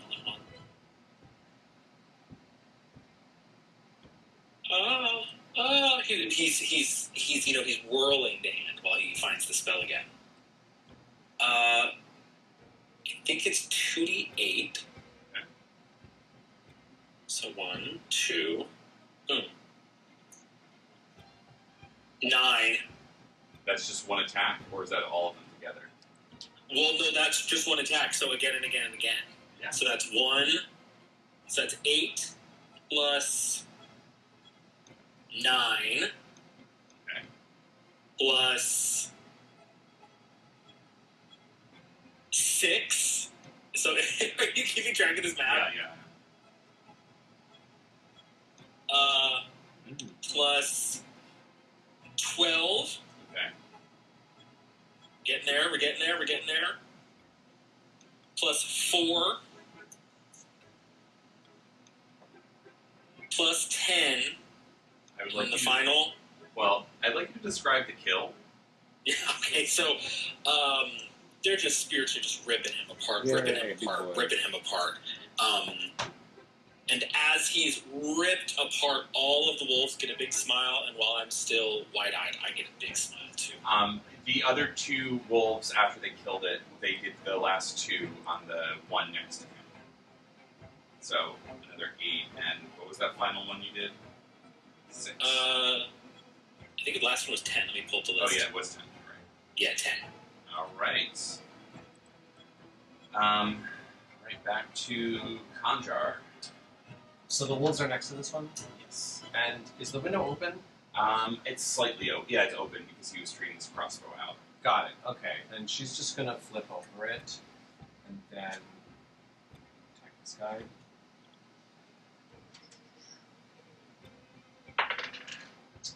Yes, does a 28. Okay, okay. 27. D5s again, please. D6s. D6. I didn't have another one. Yeah, I think this is fine. I'll just roll for it.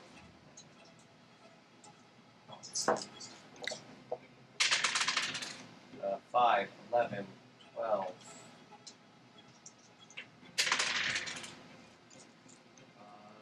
23.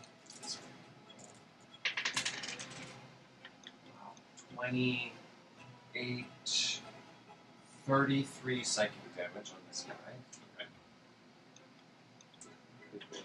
And then she'll do that again. Ooh, that's 20.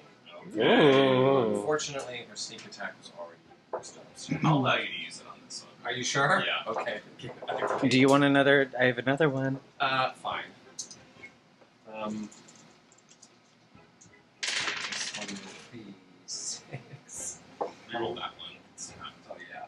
That's 11, 14, 15, 16, 17. Oh my god. 17, 22, 25, 31. Again, so the same as level 2, so 62 psychic damage. Describe the kill. Okay. Jeez. He was very close, so it's just Great. So why not? Yeah. She sees Reznara down and just mutters, fucking hell. And so she basically just, rather than sending the psychic blade, it like, she's so impatient with this moment that she just like catches eyes with this Goliath, and all of a sudden he starts like seizing until his head explodes. Gresnara, you are unconscious, but you feel the splatter of blood against your face. And you remember that you are an orc. Right. Yes, I have a thing. Get back up. In that moment, the taste of blood matches the rouge on her lips, and she uses her. I wheel over the curtain. Thank One you. second, girl. Love this. She wipes it on her lips. She said, "Oh my gosh, I feel so much better." It's her color. Thank you. And she gets back up. Is it an action? I think No, it's it's just like a racial a trait, thing. And now she's back to 1. So, And I'm going to put myself back at 1. do it. And there's nothing you can do to stop me. I cannot. It's how you were raised, how you were made. But it is your turn. And in this moment, she is going to. I'd say you're still raging, because even though you dropped to 1 hit point, you came back up. Okay. Unless you'd like to rage again. I think she'd like to rage again in this moment. Just to try it again. See what you get. That rouge just felt so good. It really inspired her. And is so both yes. All right, rage. Let's fucking go. Can I have a DH? Because I want something different. There's so many. Alright, a 4. This is a new one, I think. The fan is a weapon. Magic infuses one weapon you're holding. Until your rage ends, the weapon's damage type becomes force. It gains the light and thrown properties. If it leaves your hand, it instantly reappears in your hand at the end of your turn. How fun. Okay, so is she, like, if she were to walk away, was she close enough that they would have, like... You were down over here, Yeah. so I think you're fine. Okay. She is going to say, how fun, and she holds the big Mother Tucker, and it does look like this massive fan. And she says, great! And she steps back a moment, right over by you, and she's gonna, like, boomerang throw it at... Kitana, whatever Yeah, it is. if I were to, like, throw it here... Yeah. And how do I see... Just roll a normal Just a attack. normal? Yeah. It just Okay. does force damage instead of... Wonderful, wonderful. Does an 18 hit? That's exactly what you needed. Okay. Is my bolstering magic away now that I was downed? Yeah. Okay. Cool. So he's gonna take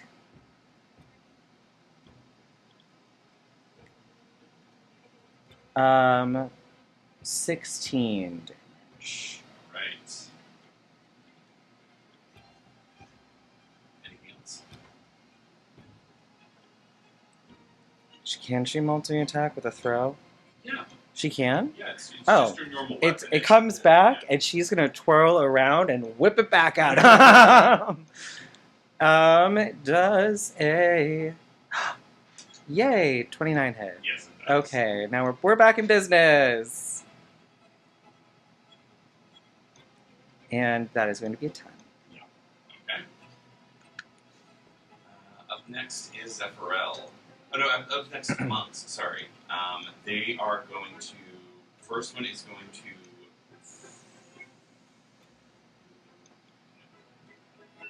Oh, that's wrong. Sorry. Can I say that I also stepped behind Zephyr? Sorry, kid. He's going... They're both going to fire their crossbows at you, Zephyrel. Okay. Actually, one's going to fire at you, and then one's going to fire at Khanjar. So, 25 to hit on you. Yeah, that hits. You're going to take 12 piercing damage, I'll polish rebuke him again. That's and save. the other one misses Khanjar. He failed. Okay, he takes. He takes 16 fire damage. Alright. You see on their free action, they both pull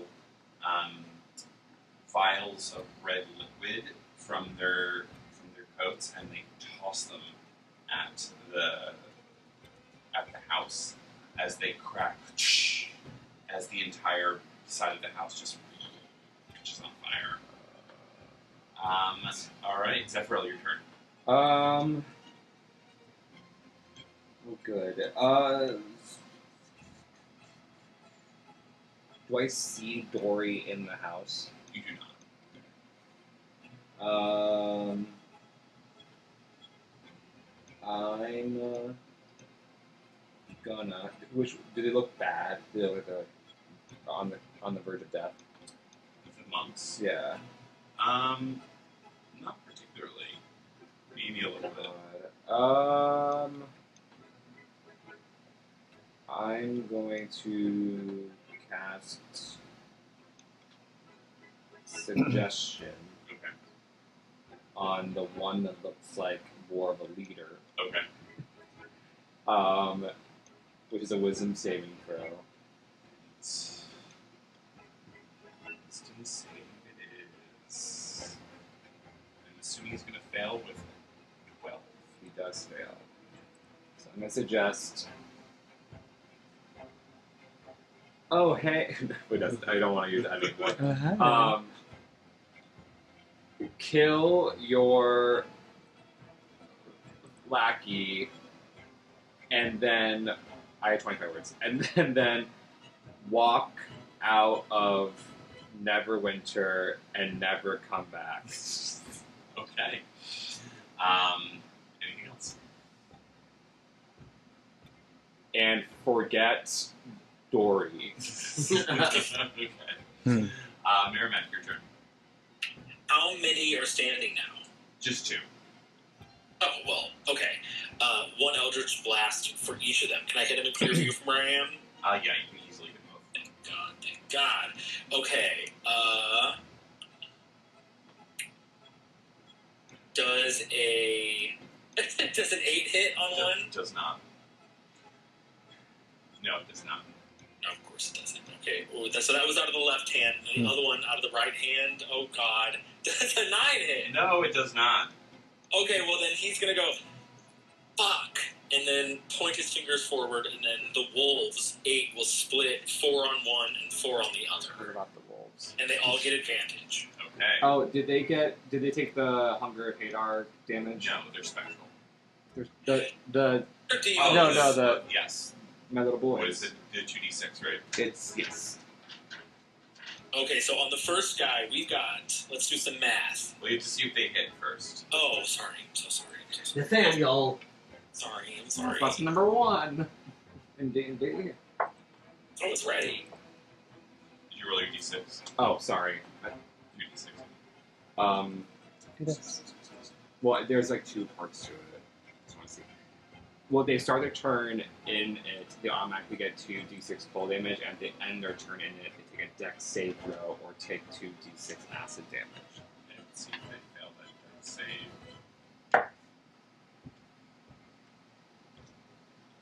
They succeed. Okay, so then they get 9 cold damage. Okay. Nathaniel, did those wolves hit? Say it again. Did the wolves hit? Roll to see. Yes. They both. What did they roll? They rolled. Pause. I think Wolf of Claws. Hold. Grr. Where did I pull it back up? I'll just re-roll. Let's see. Pause. Get him. Khanjar, you're up next. I'm not girl. Oh my God.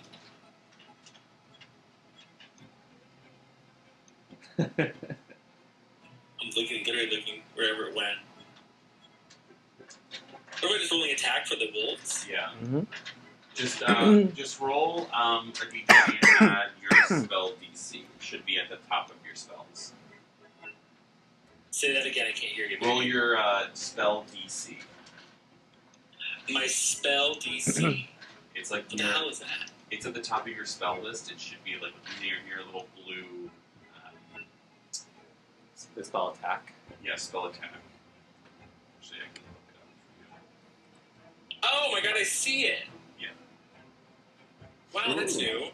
And a nat 28. for you. Okay. Yes. Roll damage on all of them. Thank you for your patience. Okay, so the first one is going to have 7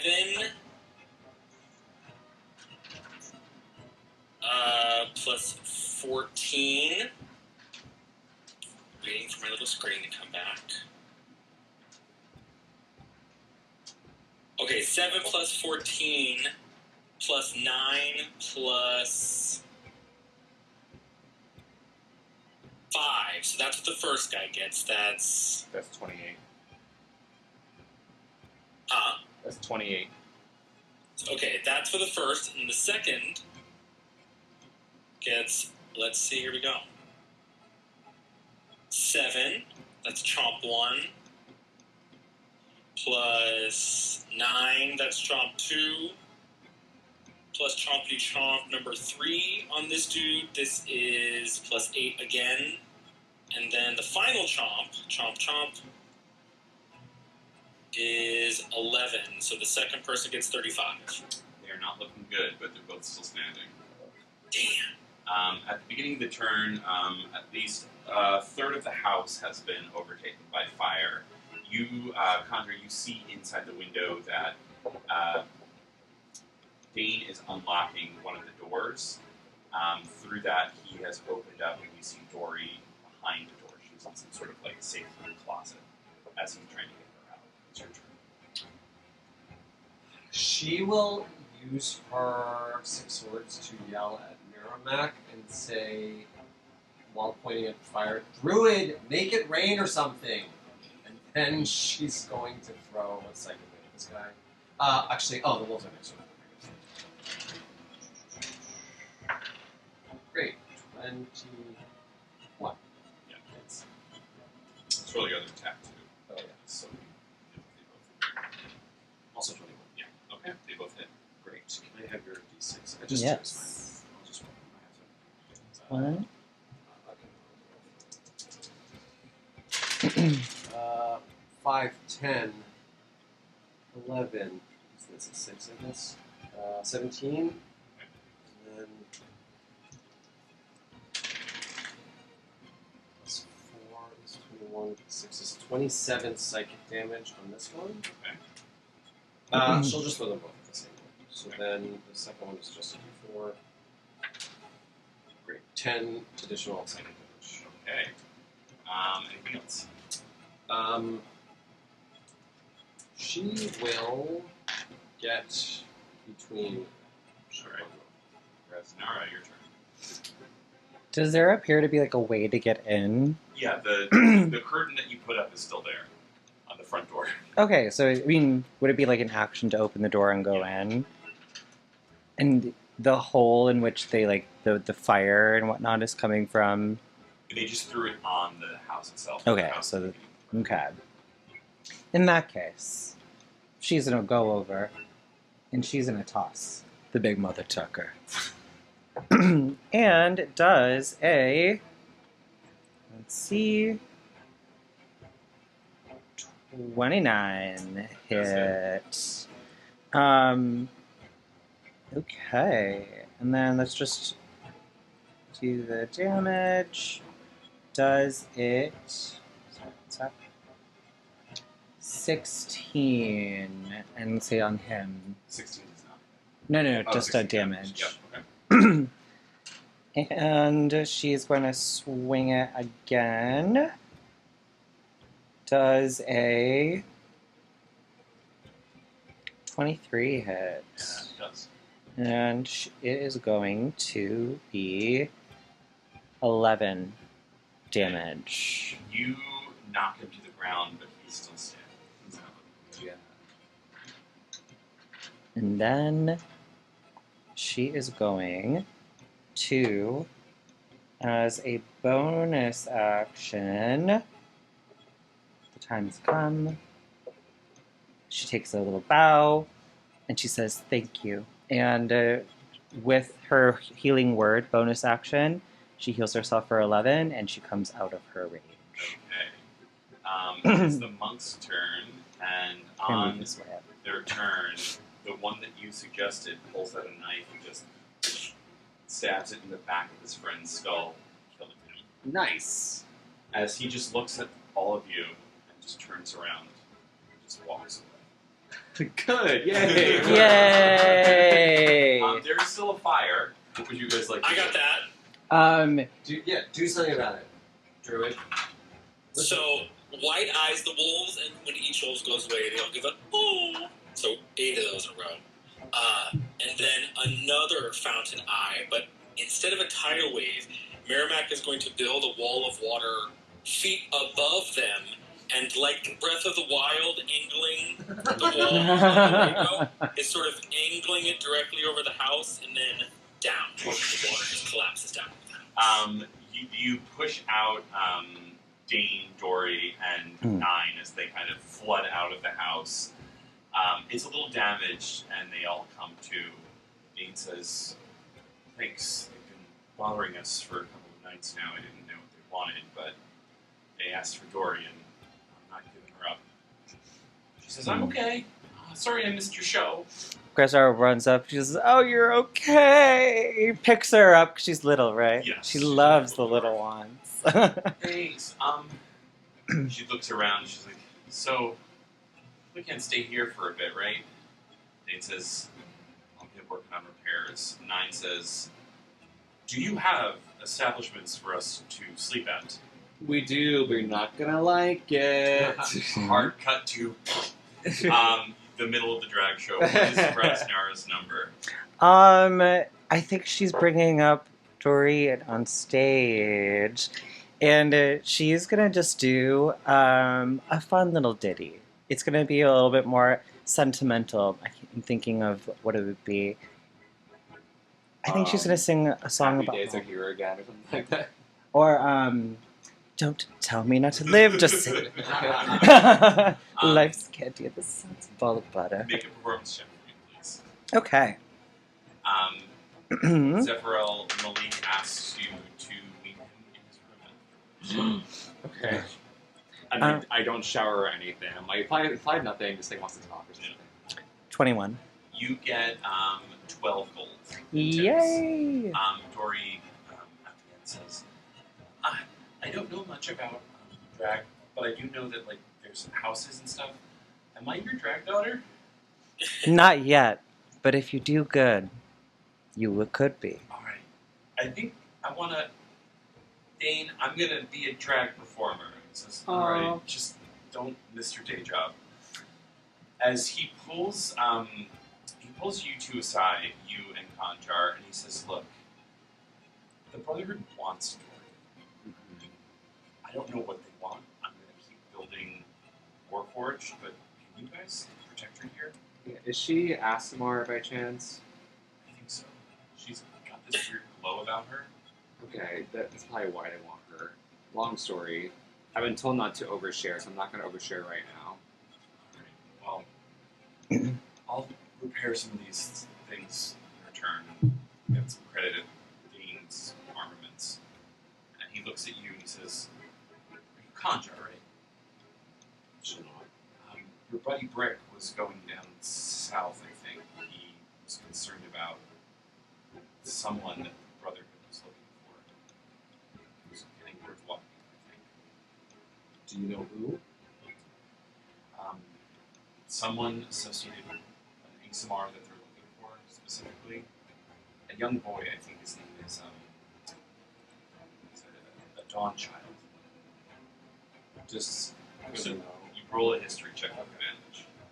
I mean, I remember who it is. What does Khanjar? What Khanjar? I would say, dependent upon this, whether it's remember this.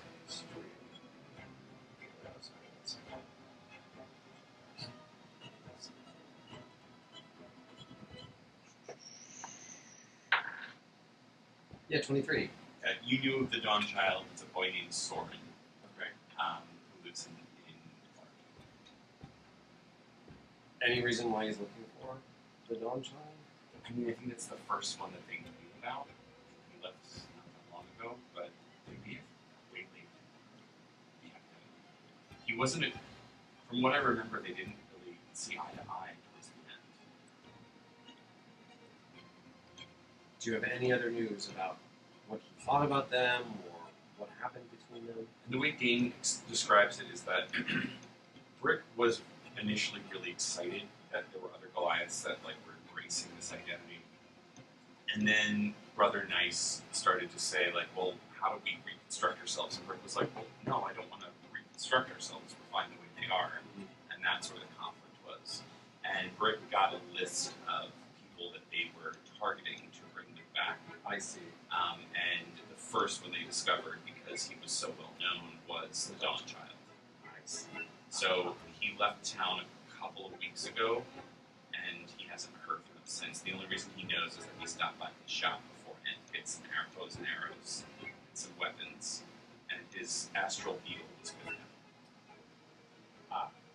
She'll smirk at that, and then she'll say, and he was on his way to Waterdeep. It was headed south, I'm assuming towards Waterdeep to protect the kid. She'll turn to Malik and say, what are you going to do? I'm going to stay put. I have a life here, and a man. And he pulls from his satchel a pair of shearing scissors. He just and he passes one off to you. It's like, just in case you want to cut some threads. She'll take it and she'll nod. And it's, basically a blade. Yeah. This is a not right blade. You can cut fate. Just be careful with it. It's sharp. She says, "Don't worry, I know my way around the lake." He goes in for a hug. Do you let him? She'll no. She's like, what are you doing? Sorry. I just wanted to say thank you. You protected me for so long, and I'm sorry it took you so long to get healed. But I hope you find your friends and I don't know, find some peace. She's like, yeah. Thanks. This is thanks enough. All right. And then she'll like stop for a moment and just say, take care of yourself. All right. Do you do an Irish goodbye and just leave, or do you say goodbye to anyone before you do? She, if any of them are, does she notice any of them looking at her? So, Rosnara, I'd say you're busy getting cleaned up from the back room after her number. You are waiting on Malik as he's coming So towards I think you. I'm sitting at the bar, just like watching this all happen. I kind of like just like watch you like go out the door, and I'm kind of like, Merrimack, what would you be doing in this moment? I think that he is standing outside on top of Maxine and just waiting through the window, just looking. All right. She will. She'll look around. She'll see Sephiroth looking at her, and then she'll just give him a little one of these, and then throw one of her blades in the door and teleport. Let's do see if Khanjar. As Malik approaches you, Sephiroth, and he holds your hand and he says, I know things have been kind of chaotic, but can we chat a little bit? yeah, totally. And he takes you up to his room and he says, I don't want you to think that I don't like you or that I don't love you. I haven't said it. I've never said it before. Yeah.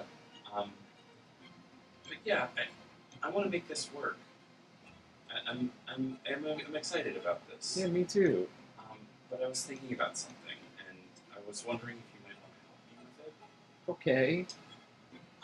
You don't have to, obviously, but when we were talking with Khanjar before about like making a divine lattice, I think I can do that. And I'm just kind of upset that like we only have two choices. Of Like either the gods control us, or we let the god eater in and it kills like everything divine. right. Well, why can't we make our own lattice and just connect everyone in the world to that and just be safe? I think it's a great plan. I just need some help doing that, and I think I might need supplies. There's like some not right stuff that I need to look into, but if you're my boyfriend and you're behind me, I think I can do this. Yeah, I'm happy to help. The only thing is that my mom and the Morgan both want all the gods to die. So I think that's like a hurdle we need to cross. But I think there is a way to coexist here, and I'm on your side. Well, I was thinking about that too. We might be able to kill her. My mom or The Morrigan? Morrigan. They're all the same. Oh, okay. I mean, we could siphon their power. That'd be fun. You just might become a god yourself. Oh. Are you fine dating a god? I don't know. Sure. What kind of god do you think you'd be? Pretty good one, I think. Of stars, I think. Well, how about this? If I rewrite reality, we'll go on another date. Okay. I'm joking. We'll go on a date right now. Okay, good. Thank God.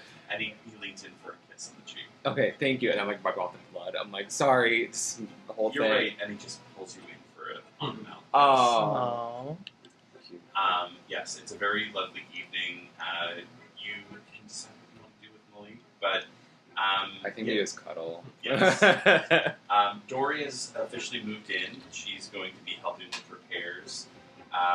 Madame Velvet pulls you aside and says, that girl's got potential. I know. Isn't she darling? And it's not a bad idea, the fact that she has some forged hand blood in her. That Magda, her aunt, a lot of money. Ooh. Yeah, Maybe we could build a house that can stay up.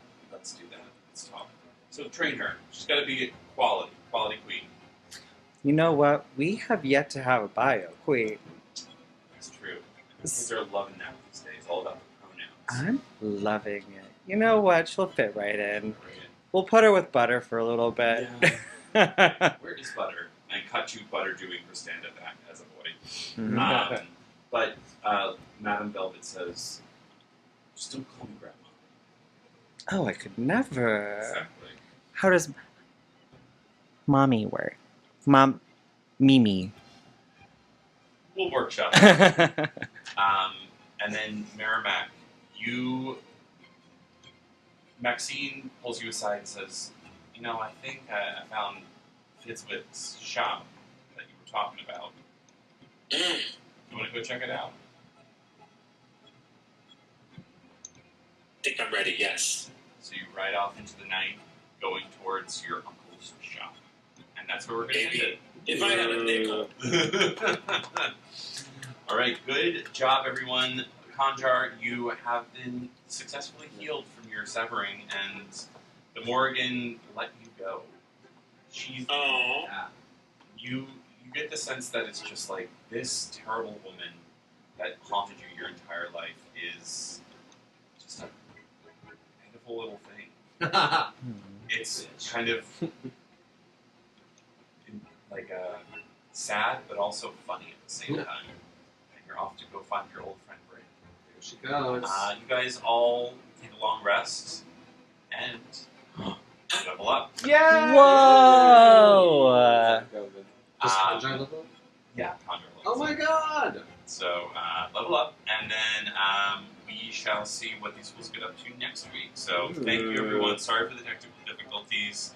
And yeah, say it with me. Are you gobbling, guys? Have a good night. Bye.